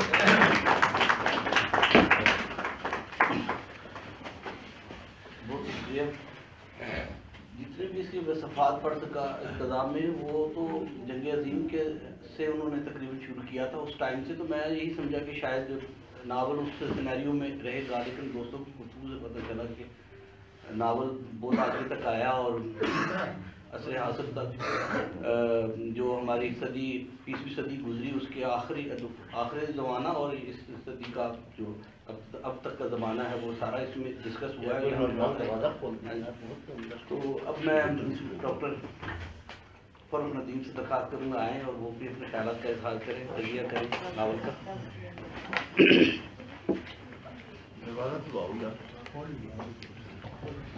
صدر میں اچھا السلام علیکم۔ جدید نثر کا آغاز جب ہوتا ہے میرے خیال میں انگارے کے ساتھ ایک میرے آبزرویشن ایک بیٹھ، تو اس میں پتہ یہ چلتا ہے کہ ادیب کا امیڈیٹ کنسرن کیا تھا، یعنی جو زیادہ اہم مسئلہ وہ کیا کوئی لسانی تجربہ ہے، کیا کوئی میٹافوریکل ٹرانسینڈنٹلزم ہے شاعر کا اس میں نثر میں یا ادب میں یا تخلیقی تجربے کے طور پر، یا ہم نے کسی اہم مسئلے کی طرف ہم نے بات کرنی ہے۔ تو اس کے بعد تقسیم کیا ہوا تو پتہ یہ چلا کہ امیڈیٹ کنسرن جو ہے، اب وہ جو ترقی پسندوں کا جو پرائم کنسرن تھا اس سے شفٹ ہو کے تقسیم کی طرف ہو گیا، تو دونوں طرف سرحد کے ہمیں یہ پتہ چلتا ہے کہ تقسیم جو ہے وہ امیڈیٹ کنسرن۔ بعد میں جدیدیت پسندوں نے اس سے تھوڑا سا انحراف کیا، بلکہ کافی سارا انحراف کیا، تو انہوں نے پھر دوبارہ ایک خاص قسم کی ماڈرنسٹ ٹرانسینڈنٹلزم میں پناہ لی اور لسانی تجربوں کی طرف اور تخلیقی تجربوں کی طرف زیادہ رجوع کیا، بجائے اس کے کہ مسئلہ اہم ہوتا جو نثر نگاری تھی وہ زیادہ اہم ہوتی۔ بہت کم ہمیں ملتا ہے کہ مسئلہ انسانی مسئلہ اور جملے کے درمیان ایک ہم آہنگی ہو، کم تخلیق کاروں کے ہاں میں یہی ملتی ہے۔ مثلا عبداللہ حسین کی بات کریں تو جملہ بالکل سپاٹ اور مسئلہ بڑا گہرا ہے۔ مثلا اس کے جتنے بھی ناول دیکھ لیں اس میں جو فکشنالٹی ہے وہ میرے خیال میں بہت کم ہے۔ وہ ایک ایسی جرنلسٹک لینگویج لگتی ہے کہ لگتا ہے بندہ کہانی بہت مضبوط ہے لیکن اس میں جو فکشنالٹی ہے وہ بڑی، تو یہ بڑا ایک مشکل ہوتا ہے کہ بندہ ایک جو تخلیقی نثر ہے اور جو انسانی مسئلہ ہے اس کے درمیان ایک ربط رکھ سکے یا توازن رکھ سکے۔ زیف کے ہاں ناول جو پہلا آیا تو اس میں ہم نے یہ دیکھا کہ ان کے ہاں جو تخلیقی اور جو تاریخی شعور ہے اس کے، لیکن وہ میرا خیال ہے کوئی امیڈیٹ کنسرن نہیں تھا۔ یہ جو ناول آیا اس سے ہمیں پتہ چلتا ہے کہ انہوں نے صرف اور ایک تخلیقی تجربے کے طور پر ناول پیش نہیں کیا۔ مثلا میں کہتا ہوں کہ شمس الرحمان فاروقی کا ناول تخلیقی تجربے کے طور پر شاہکار، لیکن امیڈیٹ کنسرن وہ بھی نہیں تھا۔ امیڈیٹ کنسرن انسان کا، وہ آج کے عہد کے انسان کا وہ بھی نہیں تھا۔ تو زیف نے اپنے ناول میں یہ رکھا ہے جیسے آسٹریلیا میں جب مابعد نوبادیاتی تنقید کا آغاز ہوا تو جو پہلی اہم کتاب لکھی گئی اس کا نام تھا ایمپائر رائٹس بیک۔ اب اس کتاب سے ہمیں، اس ناول سے ہمیں یہ پتہ چلتا ہے کہ پچھلے 30-40 سال میں جو دیگ پک رہی تھی یا جو کچھ ہوا ہے اس خطے کے انسانوں کے ساتھ، اب اس کے خلاف رد عمل یہ ہے، اب ناول رائٹس بیک۔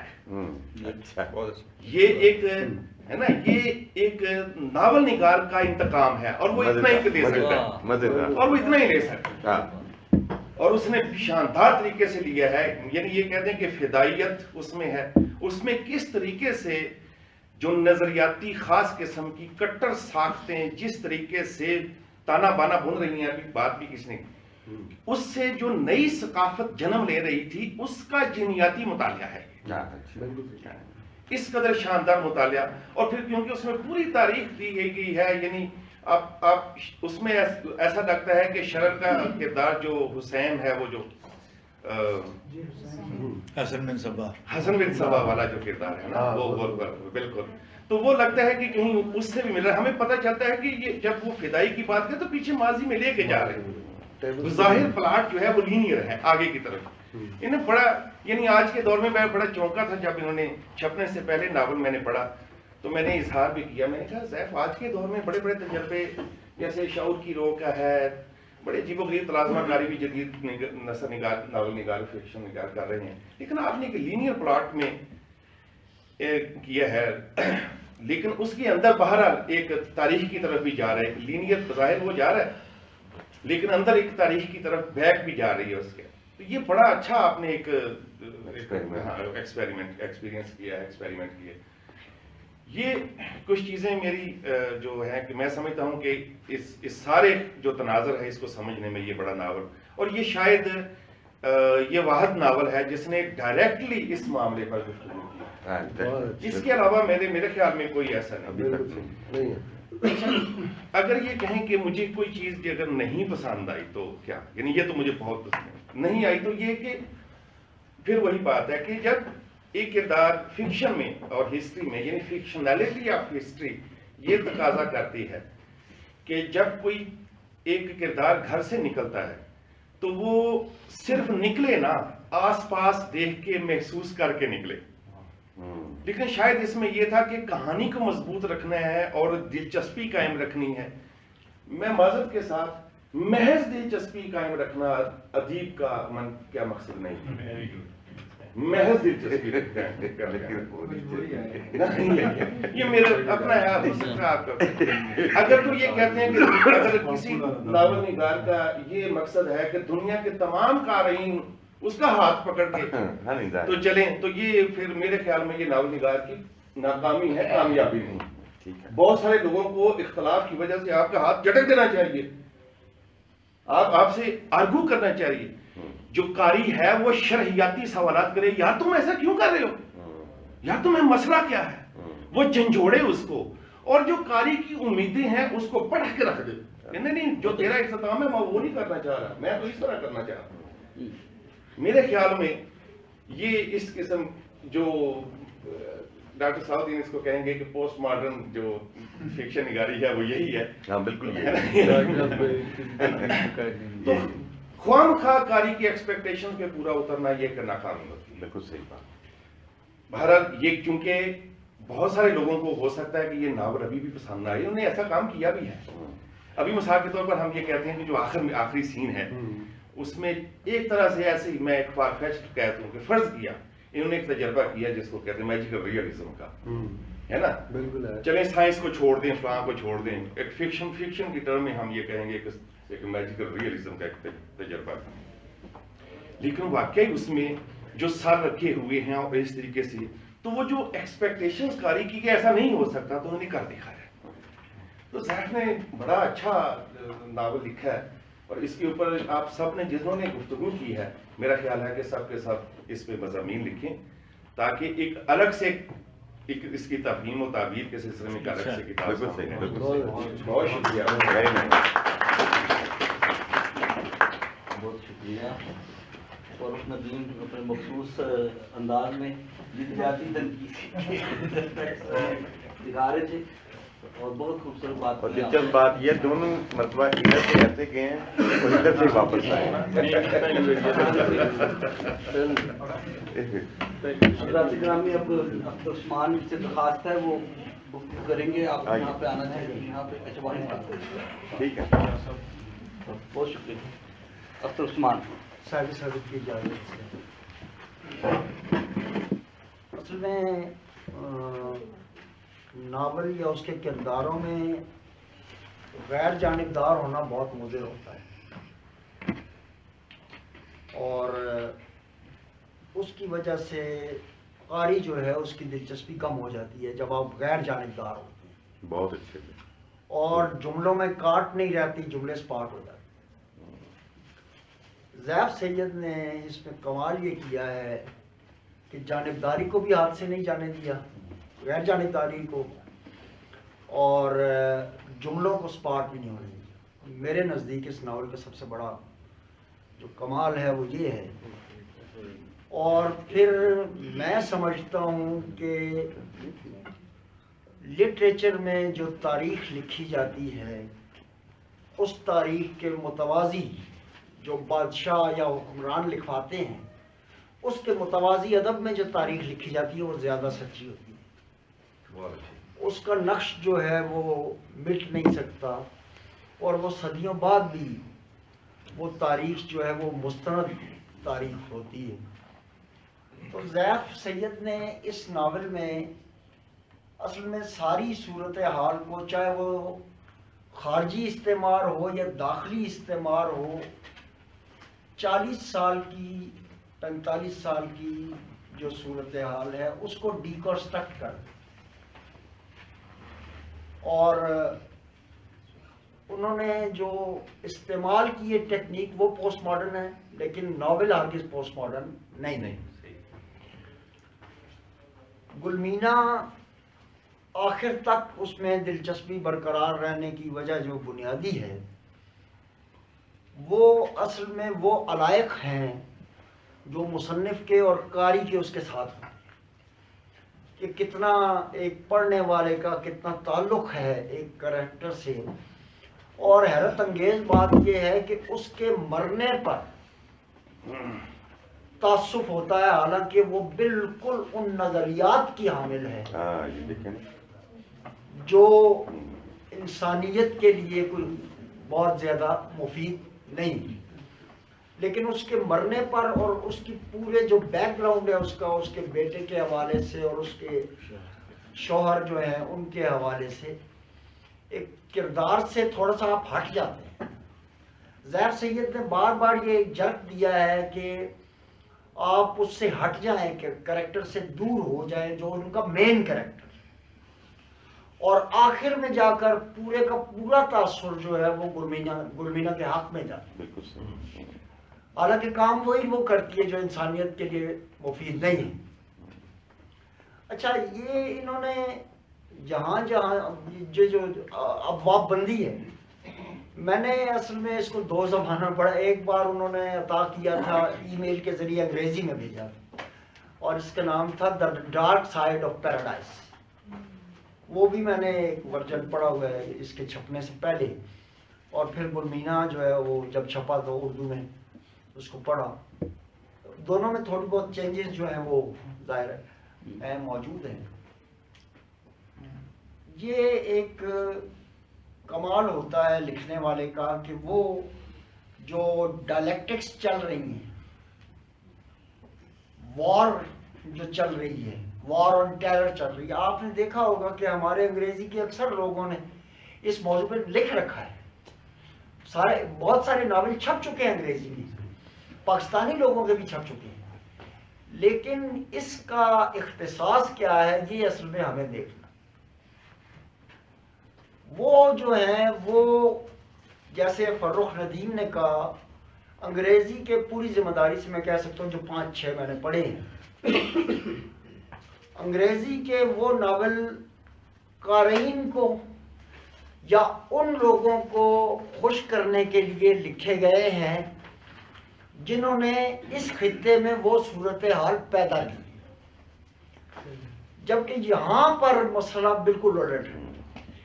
ایک کریٹو ہسٹورین کی طرح زیف سید نے ایک ایک کردار کو جس طرح دیکھا ہے، اور جس طرح لوگوں کو اس بات پر حیرت نہیں ہونی چاہیے کہ پختون کلچر کا ان کا مطالعہ کیوں ہے، وہ بفا سے ہیں، اوگی سے، اور دونوں جو پشتو اور ہند کو، دونوں تہذیبوں کو بہت اچھی طرح سمجھتے ہیں. انہوں نے دیکھا، ان کا بچپن لڑکپن گزرا ہے. زبانیں بھی دونوں آتی ہیں. زبانیں، یہ 2 زبانیں تو الگ بات ہے، انہیں کافی زبانیں آتی ہیں. صحیح.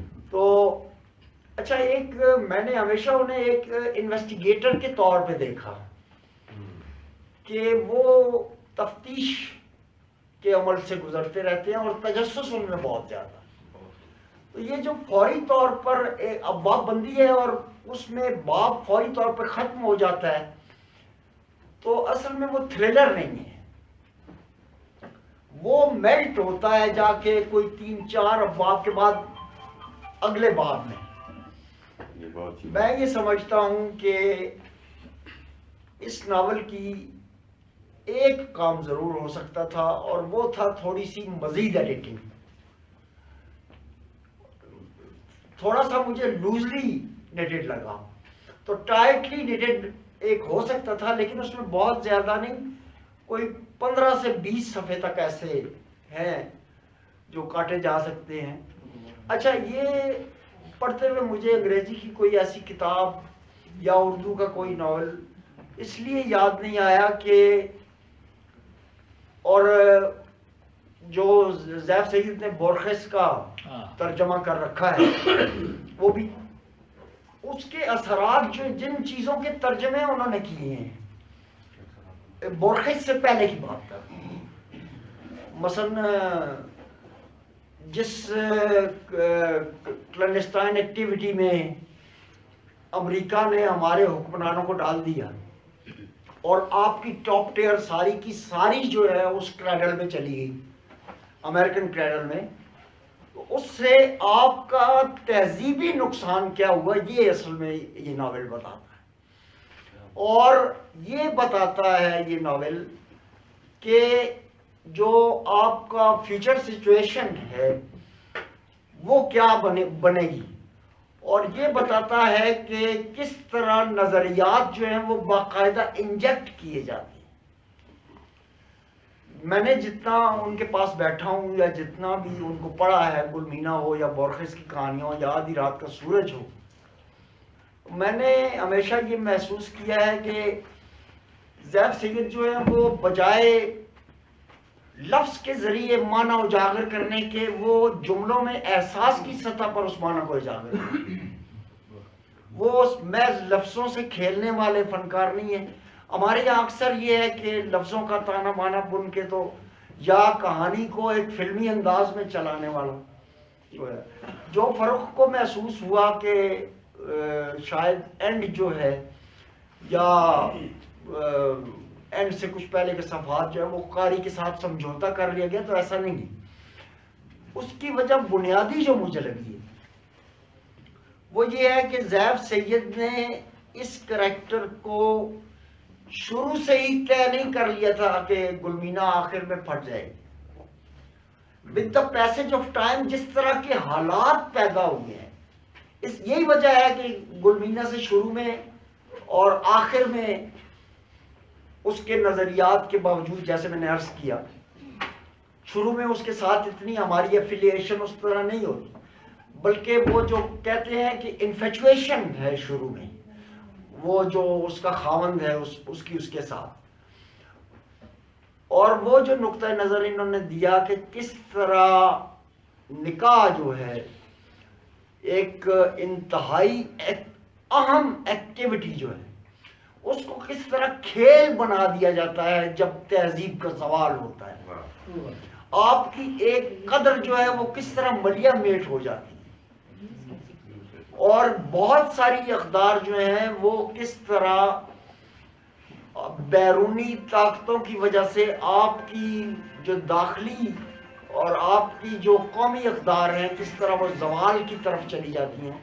تو آخری بات میں یہ کرنا چاہتا ہوں کہ زیف سید کو ابھی بہت ناول لکھنا ہے، بالکل صحیح، اور جتنا ان کا انفارمیشن ان کے پاس ہے اور ترجمے انہوں نے کیے، افسانے لکھے، نظمیں لکھی، اور ہر شعبے میں ان کو کچھ نہ کچھ معلومات ہیں اور ہم ان سے ہمیشہ سیکھتے ہیں. تو ان کی جو آئندہ تحریریں ہیں ان سے بھی، اور خاص طور پر گلمینا سے میں نے ایک بات سیکھی، وہ یہ کہ کیسے اپنی پوری تہذیبی صورتحال کو ایک ناقد کی نظر سے دیکھنا ہے، اپنی ٹاپ ٹیئر سے لے کے جو آپ کی لوئسٹ ٹیئر وہاں تک کس طرح آپ نے تجزیہ کر کے اس صورتحال کا تو سچ تک پہنچنا ہے. اور ضیاف سید کا سچ یہ ہے کہ ہم اپنی کوتاہی کی وجہ سے، چاہے وہ ہماری اپر کلاس کی ہو یا آپ کی اپر مڈل کلاس کی کوتاہی، اس کی وجہ سے کس طرح ہم دوسروں کے ہاتھوں میں کھیلتے رہے ہیں اور ابھی تک کھیل رہے ہیں. وہ جو پرسی پی شیلے نے کہا تھا کہ رائٹر جو ہے وہ ان ایکنالجڈ لیجسلیٹر آف سوسائٹی ہوتا ہے، وہ بات جو ہے وہ ضیاف سید نے اس زمانے میں، جب ہمارے شاعر ادیب جو ہیں وہ قافیوں اور ردیفوں کے چکروں میں پڑے ہوئے ہیں اور اس سماجی ذمہ داری سے روگردانی کر رہے ہیں، تو اس میں یہ بہت اہم کام ہے.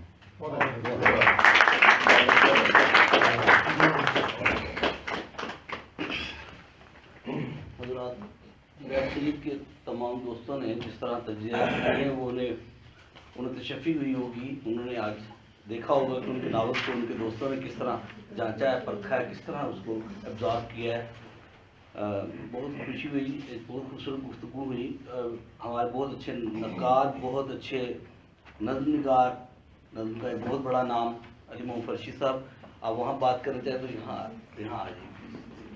علی محمد فرشی صاحب تھوڑا سا دروازہ بھی کھلا دیں. جی میں بہت گھٹن ہو رہی ہے. اگر آپ کوٹ اپنا اتار لیں. یہ کوٹ نہیں اتارے. آپ اور بھی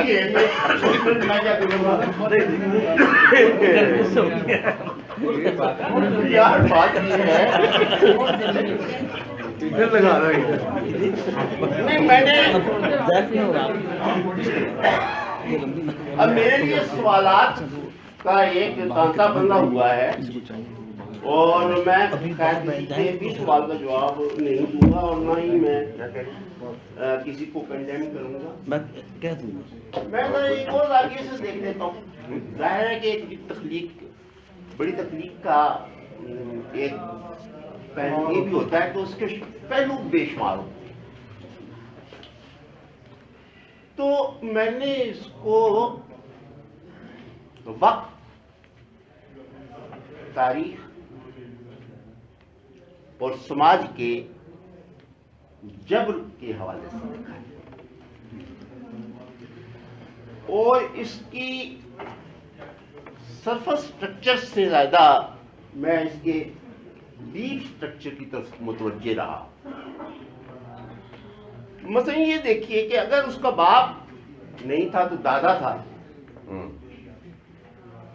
دادا ہوتا تو یہ کام نہ کرتا کہ 50,000 کے عوض ایک بوڑھے جو کھانستا تھا تو ہنسی کی سمجھ آتی تھی، ہنستا تھا تو کھانسی کی سمجھ آتی تھی، اور جس کے دانت نسواک کھا کھا کے اتنے آلودہ ہو گئے تھے کہ اس سے بو آتی تھی. ایک ایسا کردار جو ہے اس کے ساتھ اس کی میں اس لیے شادی کر دینا کہ اس کے پاس پیسے بہت ہیں، وہ ملکانی کہلائے گی. یہ سماج کے نمائندے تو اسے کہہ رہے تو عیش کرے گی، ملکانی کہلائے گی، لیکن اس کے اندر ایک انسان کو دریافت کیا ہے، ایک شفاف آدمی کو دریافت کیا ہے. منٹو کا کمال یہ تھا کہ وہ کہتے طوائفوں پر لکھتا تھا، بھئی اس نے ایک انتہائی شفاف پھول نکالنا تھا تو آئیڈیل جگہ تو گنگی ہی تھی، آئیڈیل جگہ تو طوائف ہی تھی. اس کے ہاں ہر برے انسان کے اندر سے ایک اچھا انسان برآمد کرنے کا ہنر تھا. میں نے یہاں اس سماج میں جو قبائلی اور نیم قبائلی یا روایتی یا رجت پسند، اس میں رکھ کے انہوں نے ایک ایسے وجود کو دریافت کیا جس کا صوتی امیج بھی آپ گلمینا، اگر آپ کہیں گلمینا سے آپ کو جو امیج بنے گا آپ کا وہ ایک گڑیا کی طرح، اس کردار یہی مرکزی کردار ہے. ساری کہانی کا تانا بانا اسی کے گرد بنا گیا ہے. اب جو جس رات کو اب اصل میں پہلا چیپٹر اور آخری چیپٹر لکھنا واقعی ناول نگار کے لیے ہوتا بڑا مشکل ہے، لیکن یہی تو کمال ہے کہ انہوں نے وہ پتھر جو رات کو اس نے اس جگہ رکھ دیا تھا وہاں سے اس طرح اٹھنا کہ چارپائی کی چونکہ آواز بھی نہ آئے، یعنی اس میں ڈیٹیلز نہیں ہے لیکن باریکی بہت ہے۔ 12 بجنا گھڑیال کا 12 بجانا اور کراچی سے اس کا آنا اور اس کا وہاں سے سفر آغاز کرنا، اس کو لے کر اگر آپ چلیں تو ایک آپ کہہ لیجئے کہ بالکل ایک نئی زندگی، ایک نئے سفر کی طرف روانہ ہوئی ہے۔ ایک معصوم روح، ایک غیر آلودہ روح، ایک اپنی خواہش کے لیے، ایک اچھی خواہش کے لیے وہاں سے بغاوت کی شکل میں نکلی، ایک باغی لڑکی نکلی جس نے اپنے رسم و رواج سے بغاوت کی۔ وہ ایک جگہ جب وہ نکلتے ہیں تو وہ مس ہو جاتا ہے اس کا ہاتھ، تو وہ فوراً پیچھے ہٹ جاتے ہیں۔ یہ بات بھی اتنی باریکیاں ہیں کہ وہ اپنی رسم و رواج کی جو صحت مند پہلو ہیں ان کو اون کرتی ہے۔ اب آگے ہم اگر دیکھتے ہیں کہ یہ جو پہلا قدم اس نے اٹھایا تھا وہ سماجی طاقت کے خلاف اٹھایا تھا، سماجی جبر کے خلاف اٹھایا تھا۔ پہلا جبر جو فرد پر آتا ہے وہ سماج کا ہی، وہی اس کو بناتا ہے، اور پورے آپ ناول میں دیکھیں گے کہ سماج کا جو جبر ہے یا سماج کی جو میکنگ ہے فرد، وہ اس کے تابع وہ ساری کٹ پتلیاں چل رہی ہیں۔ اب سماج کے اوپر ایک تاریخ کا جبر بھی ہے،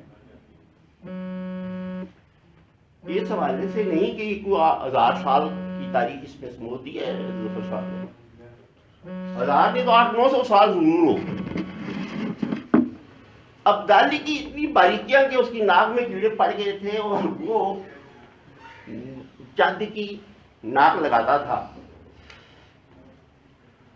اور اس کی ناک میں کیڑے پڑ گئے تھے۔ ظاہر ہے اس زمانے میں کہاں علاج تھا تو اس کے حلق میں گر پڑتے تھے۔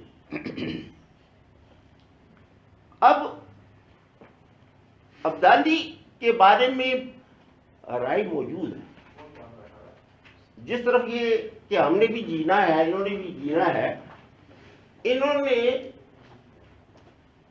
اپنا نقطہ نظر اپنے کرداروں کے ذریعے واضح رکھا ہے۔ مثلا رکشے والا کہتا ہے کہ یہ مشرف کا ہی کیا ذرا موقع واضح ہوتا ہے۔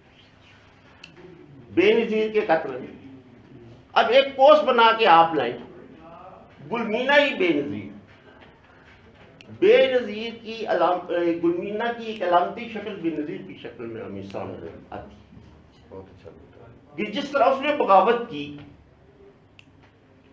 اس کے باپ کو مار دیا گیا، اس کے بھائیوں کو مار دیا گیا، قتل کر دیا گیا، لیکن اس کے باوجود اس نے بغاوت کا علم بلند رکھا، اسٹیبلشمنٹ کے ساتھ کمپرومائز نہیں۔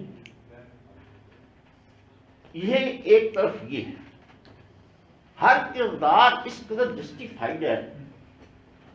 مثال کے طور پر اس کے بارے میں جو یہ کہا گیا، یہ تو ایک انتہائی بے بسی کی دلدل میں جا پڑی۔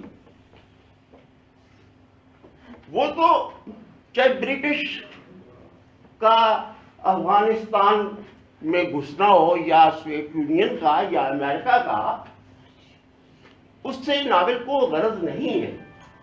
ناول کا موضوع یہ ہے کہ ایک فرد سماج کی بری رسموں کے خلاف جب کھڑا ہوتا ہے تو اس کو کیسے کچل دیا جائے۔ اب فرد کا اب توسیع دیکھیے، فرد کی توسیع دیکھیے، اس فرد جو غیر آلودہ ہے، آخر تک غیر آلودہ ہے. اب یہ دیکھیے کہ جب اس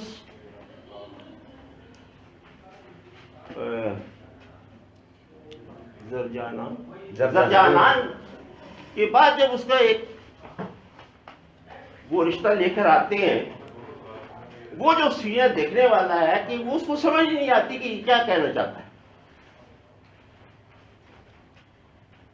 اس کے ساتھ اس کی نکاح اس کا کر دیا جاتا ہے سعد اللہ کے ساتھ. اب جو فتح خان ہے، یہ جو اس کی توسیع ہے اسی کردار کی، اس کا رد عمل، اس کی اریٹیشن، اس کا نفسیاتی شخصیت کا سٹرکچر کا ٹوٹ پھوٹ ہونا، اس کا دروازوں کو زور سے بند کر نکلنا، اس کا تیسرے شخص جو عثمانوف ہے اس کو مارنا، یہ اسی کی ہی توسیع ہے. ہمیں آرٹ کے اندر کسی چیز کو جامد کر کے نہیں دیکھنا چاہیے. بہت پچھی بھائی. یہ اس کی کئی، یہ مثال کے طور پر میں آپ کو بتاؤں، پہلا ہی سین ہے، وہ نکلتی ہے برفباری، وہ آگے جگہ اوٹ میں رکتی ہے، وہاں پر ایک علامت بتائی گئی ہے، یہ جو ہے لنگڑا دیو اور راجا رسالو. یہ ایک فوک ٹیل ہے. اس کی فوٹو آج سے شروع ہوتی ہے، خیری مورت میں اس کا مرکز ہے. یہ جو ایسے آگے جاتی رہتی ہے، اس میں کچھ تبدیلیاں آتی ہیں. یہ جو راجا رسالو ہے جو اس کے ساتھ، یہ راجا رسالو بھی ایکچولی ملامت کی علامت ہے. یہ اسی کردار کا ایک روپ ہے، گلمینا کا ایک روپ ہے کہ وہ دیو کے ساتھ مقابلہ کرتا ہے. یہ بھی معاشرے ایک دیو معاشرہ ہے، اس کے ساتھ ویشی معاشرہ ہے، اس کے ساتھ کر رہی ہے. Very nice. تو اس فوک ٹیل کو صرف ایک لفظ میں راجا رسالو کے پاؤں کا حوالہ دے کے زیف آگے نکل جاتا ہے. بالکل ایسے. ایسے کئی مقامات اس میں آتے ہیں. اب اس کے ساتھ رانی کوکلا کی کہانی بھی ہمیں یاد آ جاتی ہے. ڈیپ سٹرکچر کے اندر جو علامتیں رکھی ہیں زیف نے، جن کا ظاہر ہے کہ بہت سی تو مجھ پر بھی نہیں کھلی ہوں گی، جن کا مجھے پتا تھا ان کے بارے میں جانتا ہوں، جس کے بارے میں مجھے نہیں پتا انہیں جاننا چاہیے مجھے. یہ میرا فرض ہے، یہ میرا کام ہے، ناول نگار کا کام نہیں ہے. ناول نگار نے ایک اشارہ دے دیا، ناول نگار نے رکشے والے سے کہلوا دیا، انفارمیشن اس تک پہنچ گئی، ہم تک پہنچ گئی. تو جس کردار کا جو ماحول ہے، جس سیٹ اپ میں وہ ہے، جس کلچر میں وہ ہے، اس کے مطابق ہی ناول نگار نے ٹریٹ کرنا تھا. اپنی طرف سے تو نہیں اس کی زبان دے دینی تھی. تو میں یہ جو کچھ باتیں کر گیا ابھی میں، اب یہ جو معاشرتی جبر سے آگے نکل کے تاریخی جبر ہے،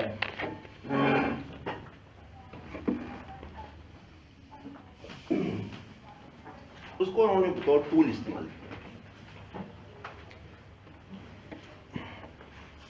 جب بہت ہمارے سب اسٹنگر میزائل ریڈیو پر پڑے ہوتے تھے پشاور میں، آپ بھی آج کل بھی سنا ہے کچھ ٹینک بک رہے ہیں ادھر افغانستان میں، اور طالبان ہی خرید رہے ہیں امریکہ، یہ گاڑیاں فوجی گاڑیاں بک رہی ہیں. یعنی کہ جب آس پاس آپ کے ہر طرف بلاسٹ ہو رہے ہوں، آپ کے سامنے لاشیں بکھی ہوئی ہوں، آپ کے سامنے خون بہ رہے ہوں، اس وقت رائٹر بہت چھوٹی چیز کو بڑا کر کے دکھاتا ہے. وہ مائکرو لیول سے اٹھایا ہے انہوں نے ایک کردار. اگر وہ ہجوم اور اس طرف نکل جاتے ڈیٹیلز کی طرف تو یہ غیر فنکارانہ عمل ہوتا. اب میرے اپنے ذاتی خیال میں، اور یہاں کہا بھی گیا ہے اور اس کو ماننا بھی پڑتا ہے، کہ یہ جو جغرافیہ ہے ناول کا، اس کے بارے میں اس سے بہتر اسٹڈی کسی کی نہیں ہو سکتی. اور یہ اسٹڈی جو ہے صرف لینگویج یا ریتل یا کلچر کی ہی نہیں ہے، بلکہ پوری سائیکی ڈیولپ ہوئی ہوتی. فرد اس کلچر کے اندر، جیسے انہوں نے تو ایک مخصوص آپ کہہ لیجیے کہ فریم میں کرداروں کو رکھا ہے نا. ضرورت اس بات کی تھی کہ گلمینا کو اس کے اندر اس کا کیا انجام ہونا ہے. اصل میں تو یہ بغاوت کے لیے اٹھ کھڑے ہونے والے اذہان کے ساتھ جو سلوک ہوتا ہے، اور جیسے کوئی شخص، جتنے نبی آپ دیکھ لیں کس طرح مار کھاتے آئے اور سولی چڑھتے رہیں. مذہبی بیانیہ جو اس کے اندر ڈالا گیا ہے وہ مولویانہ، یا آپ کہہ لیجیے کہ تو بنو امیہ کے زمانے سے شروع ہو گیا تھا. یعنی کہ یہ جو اس کے اندر وہ جو ملا جنت کے حوالے سے تقریر کرتا ہے، تو یہاں ہم اسلام آباد میں بیٹھ کے بھی ایک مولوی کی یہی تقریر سن رہے ہوتے ہیں. یہ ذہن تو ہر جگہ موجود ہوتا ہے. اور وہ تو بیچارے نہ کسی اسکول گئے نہ کسی یونیورسٹی گئے جس کلچر میں ناول رکھا گیا ہے، یا وہ لڑکے ہیں جن تک کوئی تعلیم کا تصور ہی جن کے پاس نہیں ہے، سوائے وہ مدرسے میں جو رٹائی چیزیں ہوتی ہیں. ان کے ذہن کا کیا عالم ہوگا جب ان کے سامنے یہ بیان کیا جاتا ہے کہ جو 3-4 منٹ کا انٹر کورس ہے وہ 1000 سال پر مشتمل ہوگا. تو یہ بیانیے ان کا کوئی اسلام سے تعلق نہیں ہے. یہ ایک جیسے ایک خط، اس کا کوئی قطعاً جن حدیثوں کے یہ مولوی حوالے دیتے ہیں وہ بھی ساری ضعیف اور موضوع ہیں. اچھا، اب اس میں ایک بات مجھے جو عورت کی وہی بات کہ منٹو کو جو درپیش تھی، تو انہوں نے مظلومیت کا جو استعارہ لیا ہے وہ گلمینا کو لیا ہے، بحیثیت عورت کی اور بحیثیت ایک محبت کرنے والی. وہ محبت اس کی جو ہے نا اپنے شوہر سے، پھر اس کے بعد اپنے بیٹے سے توسیع کرتی ہوئی، اور آخر کار اپنے ایک منطقی انجام کو پہنچی. جن کے وقت نے کیسے پامال کیا، تاریخ نے اس کردار کو کیسے روندا، سماج نے اس کردار کو کیسے بھنبوڑا، یہ ہے ناول کا ڈیپ سٹرکچر میں ایسنس. اب جو باتیں ہو چکی ہیں ان کو دہرانے کے بجائے میں ایک بات ضرور کہنا چاہوں گا کہ یہ جو 800-900 سال کی ہسٹری ہے جس میں یہ تاریخ کا سارا گوندا گیا ہے، قوام بنایا گیا ہے، اس کے اندر فکشن کتنا موجود ہے. میں سمجھتا ہوں یہ عنصر کتنا، اس سے ہم اندازہ کر سکتے ہیں کہ ناول کامیاب ہے یا ناول کامیاب نہیں. میں سمجھتا ہوں کہ یہ 95% اس کو ہم امیز کر دیا گیا ہے تاریخ اور فکشن لٹریچر کو. یہ لٹریری عنصر اس کے اندر اتنا موجود ہے، اتنا رچ ہے. جیسے جیسے میں آپ کو بتاتا چلا گیا ہوں، بہت ساری اور باتیں ایسی ہیں کہ جو فرشید صاحب ایک منٹ تو سن لیجیے گا پلیز. ابھی تو یار میں نے کسی کی بات نہیں دہرائی، جب میں نے کسی کی بات دہرائی تو آپ مجھے کیا سکتے ہیں؟ کسی وقت ختم نہیں ہوگا ہیں جی نہیں بات کریں ہاں ہاں یہ آپ نے بات کہی.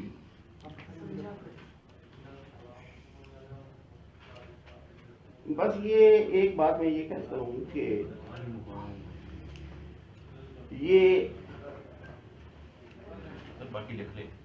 وقت تاریخ کا کس نے کہا تھا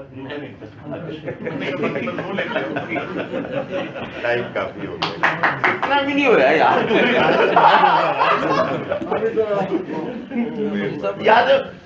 جی میں خاص سب سے زیادہ بیٹھا نہیں. جی بس میں آخری بات کرتا ہوں. اگر کہتے ہیں یہی میں ختم کر دیتا ہوں. رات کے 12 بجے سے نیا دن شروع ہوتا ہے. یہ کوئی گل نہیں 4 گھنٹے نہیں میں بات اس سے علامتی کر رہا ہوں. جی بھائی جی 12 بجنے کے بعد نئی صبح کا آغاز ہے. صبح سے ناول شروع ہوتا ہے اور تاریخی پر ختم. اور یہ کوئی یوٹوپیائی ناول نہیں ہے، ڈسٹوپیائی ہے. لہذا بہت اچھا اس کے اندر تو یہی ہونا ہے جو ہو رہا ہے، جو ناول دکھا رہا ہے جو ہوگا. اب جو سین ہونے ہیں ہمارے ساتھ وہ بھی اگر وہ دکھا دے تو پھر ہمارے لیے کیا بچا. تو ہمارے لیے ناول نگار نے بہت گنجائش رکھی ہے. باقی جو تعریفیں کی گئی ہیں وہ میں علیحدہ سے کر دوں گا. تھینک یو یار ویری نائس بہت اچھا بہت شکریہ. بولنا تھا کسی دیتا نہیں.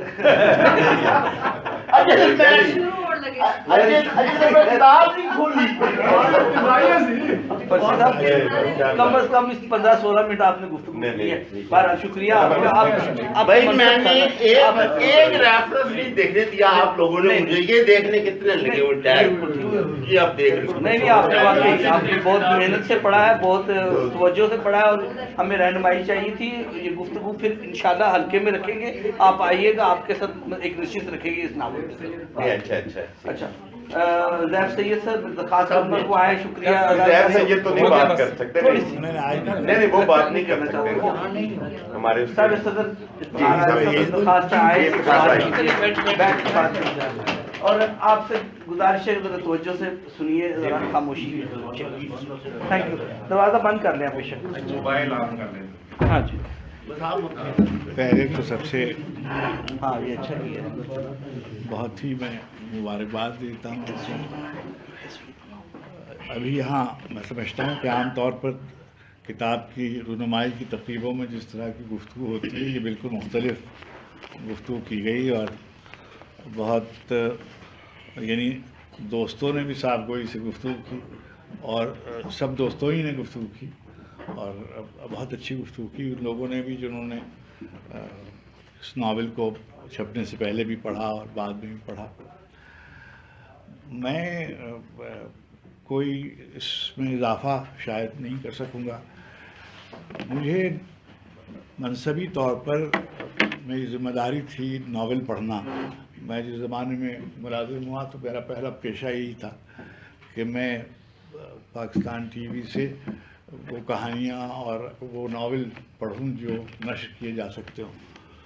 تو مجھے یہ کہنے میں قطعی باک نہیں ہے کہ گزشتہ 25 برسوں میں جتنے اچھے ناول لکھے گئے تعداد کے اعتبار سے بھی، مضامین کے تنوع کے اعتبار سے بھی، تجربوں کے اعتبار سے بھی وہ اردو ادب کی تاریخ میں کبھی نہیں لکھے گئے. اور میں ابھی دیکھ رہا ہوں کچھ بحثیں پچھلے 1 مہینے میں بھی میں نے کچھ چیزیں درویش صاحب بیٹھے ہوئے ہیں، زیف ہیں، ان لوگوں نے اپنے اپنے طور پر پاکستان کے 10 بڑے ناولوں کا اقتصاد شروع کر رکھا ہے. اس پہ گفتگو کی ہوئی ہے، ایک فساد برپا کر رکھا ہے اور اس میں مزید فساد کے امکانات درویش صاحب نے بھی ڈالے ہوئے ہیں. اب اس میں قصہ یہ ہے کہ یہ سب ناول ایک دوسرے سے بالکل مختلف ہیں. اب مثلاً مجھے جو ہندوستانی جو 2-3 ناول میں نے پڑھے ہوئے ہیں جس کا آپ لوگوں نے ذکر کیا ہے، وہ جن کا ذکر آ رہا ہے، انیس کا ناول، اشرف کا ناول، مشرف عالم ذوقی صاحب کے 3 ناول تو شاید میرے پڑھے ہوئے ہیں، ان کے شاید تینوں ناول میرے پڑھے ہوئے ہیں، انیس اشفاق کے، اشرف کے بھی دونوں ناول پڑھے ہوئے ہیں۔ یہاں کے جو لڑکوں کے ناول ہمارے نوجوانوں کے ہیں وہ بھی بہت، میں سمجھتا ہوں کہ یہ سارے ناول اپنے اپنے طور پہ بہت اہم ہیں، اور اپنے اپنے بیانیوں کے اعتبار سے وہ کاشف کا ناول ہو یا مجھے 2-1 باتیں الگ سے کہنی ہیں، ایک آدھ بات وہ اختلافی نہیں، وضاحتی، اور یہ ہے کہ کبھی بھی میں اپنے نقطہ نظر سے کہہ رہا ہوں، میرے نقطہ نظر سے میں یہ سمجھتا ہوں کہ وہ زمانہ گیا کہ ادب پہلے فوقیت دی جائے، کہ نظریہ پہلے فوقیت دی جائے اور ادب جو ہے وہ عوام سے جڑا ہوا ہو یا نہ ہو، یہ بحثیں بہت چلتی رہی، لیکن ابھی بھی اس کی اصطلاحیں دوسری وضع کر لیں، ان کو کسی اور لسانی فلسفے سے جوڑ دیں، جیسے ربیع صاحب کہتے ہیں یا جیسے ابھی فروخ کر رہے تھے، لیکن اصل بات تو یہی ہے کہ جب ہم ادب پڑھتے ہیں تو پہلے تو ہم ادب پڑھتے ہیں، تو اس کو پہلی اس کی بنیادی شکل تو یہ کہ اس کو ادب ہونا چاہیے۔ اب پھر اس میں مضمون کیا ہونا چاہیے، تو مجھے تو ایک طالب علم کے طور پر میری اتنی عمر ہو گئی پڑھتے لکھتے، میں اس نتیجے پہ پہنچا ہوں کہ کوئی ادب جس نے اپنے معاشرے کو یا اپنے عوام کو یا ریلیٹ نہیں کیا ہوگا اس نے رہنا نہیں ہے، اور رہا بھی نہیں ہے اور رہنا بھی نہیں ہے۔ تو اگر وہ جڑا ہوا نہیں ہے اور اپنے لوگوں سے اور خلق خدا سے اس کا تعلق نہیں ہے، وہ یہ بالکل ممکن ہے کہ اس کی تعبیر جداگانہ ہو، یعنی بالکل میں بہت ہی یعنی میں کوئی فساد برپا نہیں کرنا چاہتا، مگر میں یہ دیکھتا ہوں کہ جب افغانستان کے حوالے سے جب ہمارے ہاں کوئی بات ہوتی ہے تو ایک خاص نریٹو جو ہے اسی کی ترجمانی کی جاتی ہے، اور یہ وہ نریٹو ہے جو ہمارے ہاں کے استحصالی طبقوں نے فلوٹ کیا ہوا ہے۔ مثلا مجھے کوئی ایسا نریٹو نہیں معلوم جس میں سوویت یونین کے نقطہ نظر سے کوئی بات بیان کی گئی ہو۔ بہت امپورٹنٹ بات، بہت میں یہ مثلا ایک کہنا چاہیے، بعض میں نام بوجود نہیں لینا چاہتا، بعض ہمارے دوست تھے جو یہ کہتے تھے، مثلا جلال آباد کا ایک قصیدہ تھا، مثلا کیا ایسا ہوا نہیں کہ سوویت یونین کی افغانستان میں ناکامی جسے ہم کہتے ہیں یا جو شکست ہے، ظاہر ہے وہ شکست تو ہے ہی، لیکن کیا اس کے اثرات جو ہیں وہ مثبت مرتب ہوئے، صرف اس علاقے پہ نہیں پوری دنیا پہ جو اثرات ہوئے، کیا اس کا کوئی ڈپکشن، کوئی ترجمانی، کوئی ذکر، کوئی تذکرہ ہمارے کہیں نظر آتا ہے؟ ایسا نہیں ہے۔ کیوں نہیں ہے؟ یہ آپ جو فاخرہ جو ڈرا رہی تھی اس کی ایسی ضرورت بھی نہیں ہے، یعنی لیکن پھر بھی ہم نہیں کہتے، ایک بات۔ دوسری بات یہ ہے کہ میں نے جب ان کا ناول پڑھنا شروع کیا تو مجھے بالکل اتفاق ہے، فرشی صاحب نے گلمینہ کا ذکر کیا، وہ سب سے اس کتاب کا یہی نام ہونا چاہیے تھا، یعنی بالکل جیسے جو اس میں معرفہ پہ عام طور پر ہوتا ہے کہ آپ ادھر ادھر نہیں، مگر وہ ایک ایسا کیریکٹر ہے جو شروع سے وقت کے ہاتھوں گزرتا جاتا ہے۔ ایک بات انہوں نے فاخرہ نے کہی، وہ میں اس کو اور آپ سے عرض کروں کہ اردو کا یہ ایک صورتحال ہے یہ کہ وندھیاچل سے ادھر کے ہندوستان کے بارے میں اس نے کچھ نہیں لکھا، یعنی صرف وہ شمالی ہندوستان کے علاقوں میں اس کے جو موضوعات ہیں، اس کے ناول کے جو مضمون ہیں اور جو موضوعات ہیں اور جو وسیب ہیں، جو رہتل ہے، وہ شمالی ہندوستان کے وندھیاچل سے اوپر سے لے کر اور چاہے کشمیر اداس ہے تک یہ ایک منطقہ ہے، مگر یہ والا منطقہ جو ہے میں نے کب کسی کو، یعنی مشرقی پاکستان جب ہمارے ساتھ ہوتا تھا اس وقت بھی سوائے فضل احمد کریم فضلی کے یا ام عمارہ کے کچھ افسانوں کے اور ایک دو ناولوں کے، کوئی ہم نے مشرقی پاکستان کے بارے میں بھی کچھ نہیں لکھا۔ یہ پہلا ناول ہے جس نے ہمارے اس علاقے کو جس کو ہم شمالی پاکستان کہتے ہیں، افغانستان کہتے ہیں، یا جو ہمارے خیبر پختونخوا کے علاقے ہیں، یہ اچھا مجھے یہ بالکل نہیں معلوم تھا کہ ظفر سید رہنے والے کہاں کے ہیں. میں نے بہت اس ناول سے سیکھا.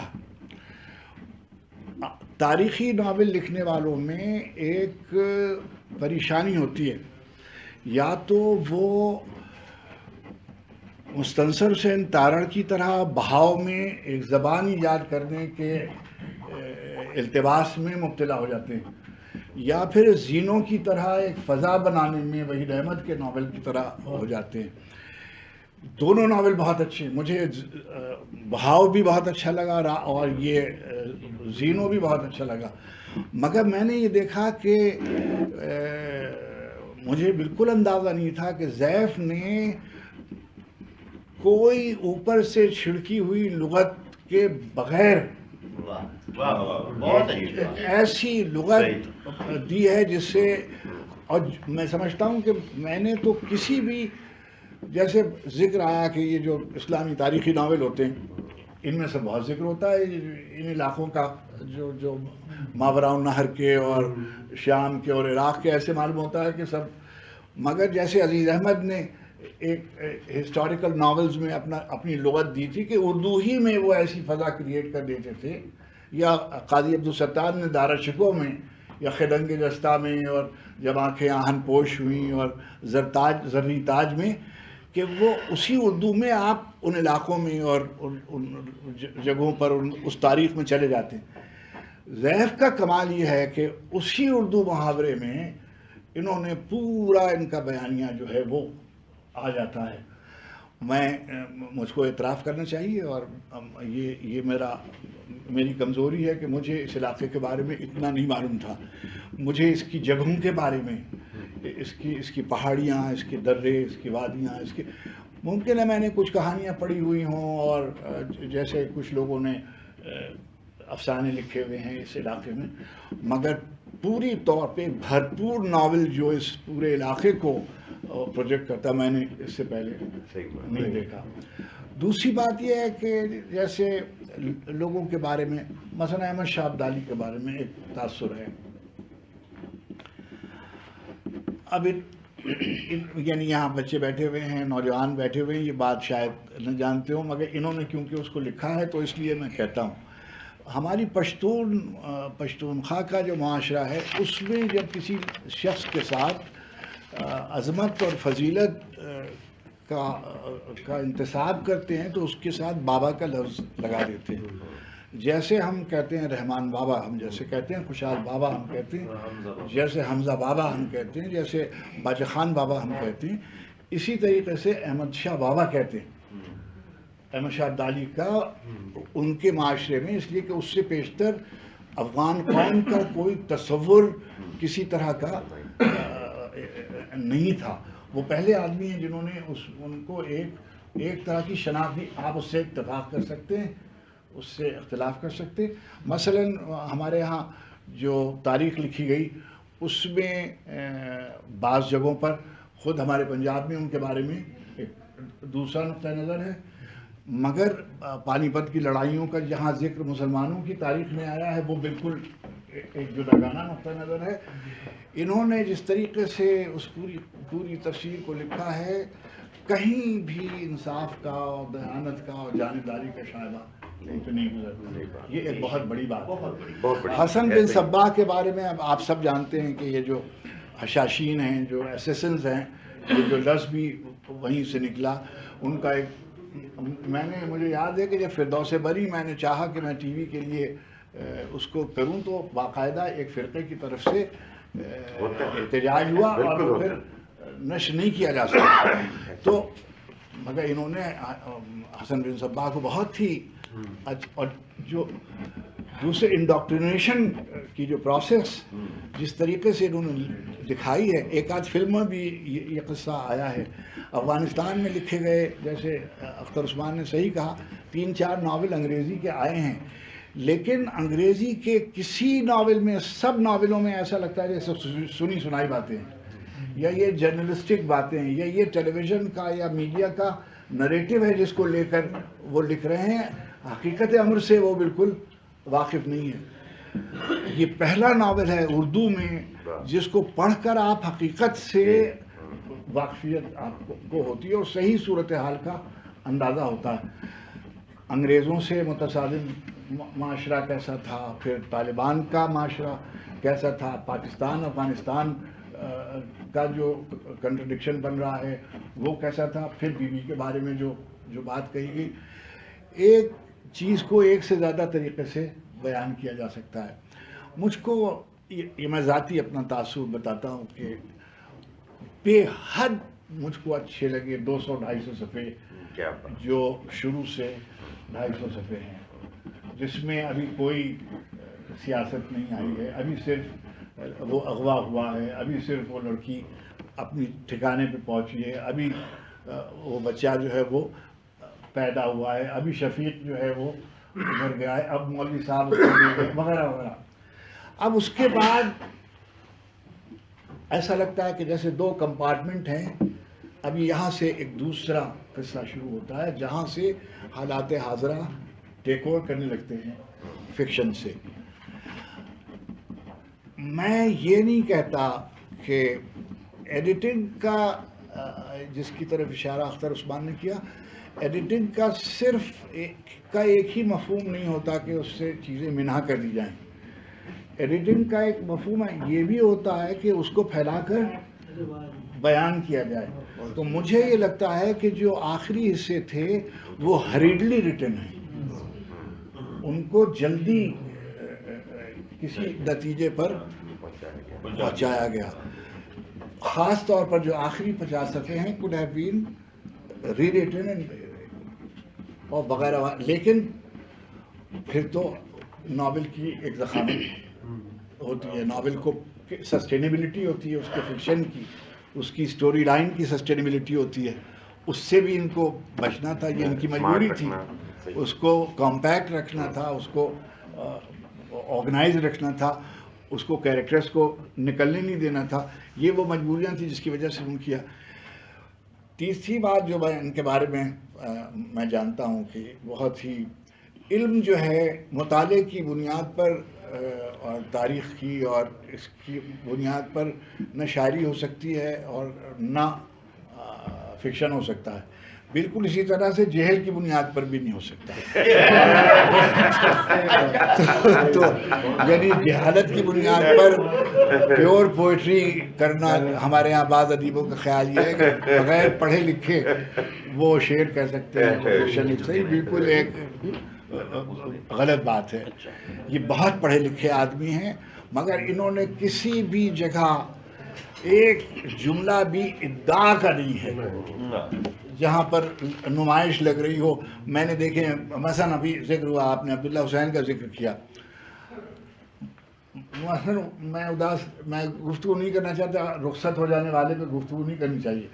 اداس نسلیں کی نثر جو ہے وہ مجھ سے نہیں پڑھی جاتی. ایسا ہی مثلا بیدی پر انتظار حسین کہتے تھے کہ ان کا فقرہ ابھی کھڑا نہیں ہوتا کہ جی ان کو جملہ وغیرہ وغیرہ، مگر اس کا فکشن اتنا طاقتور تھا کہ وہ آپ کو پڑھوا لیتے تھے. مگر اداس نسلیں stands one of the finest novels of Urdu. یعنی میری پسند اور ناپسند ایک بالکل جداگانہ بات ہے.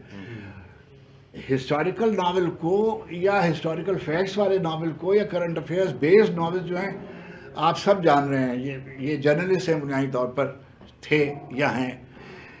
ان کا جرنلسٹ ہونا ان سے اچھی نثر لکھواتا ہے. کم سے کم لفظوں میں زیادہ سے زیادہ بات کہنا یہ ان کا ہنر ہے اور یہ ان کو آتا ہے. اسی طریقے سے اندھے آدمی کو منظر دکھانا یہ ان کا ہنر ہے، یہ ان کو آتا ہے. اور یہ کرافٹ جب آپ استعمال کرتے ہیں تو میں جیسے رضا علی عابدی صاحب کے بارے میں کہتا ہوں کہ جو ان کی نثر ہے اس کا سبب یہ کہ وہ لکھی گئی ہے BBC کے لیے، لیکن وہ آپ کو دکھا رہے ہیں کہ شیر دریا یا جدیدی سڑک یا کتاب خانے کی منظر کیا ہے. انہوں نے بھی یہ کام کیا ہے. اچھا دوسری بات یہ کہ جو ان کا مطالعہ ماشاءاللہ مجھے اندازہ ہے، جو ان کی تحریر سے مجھے اندازہ ہوتا ہے کہ انہوں نے گزیٹیئرز وغیرہ بھی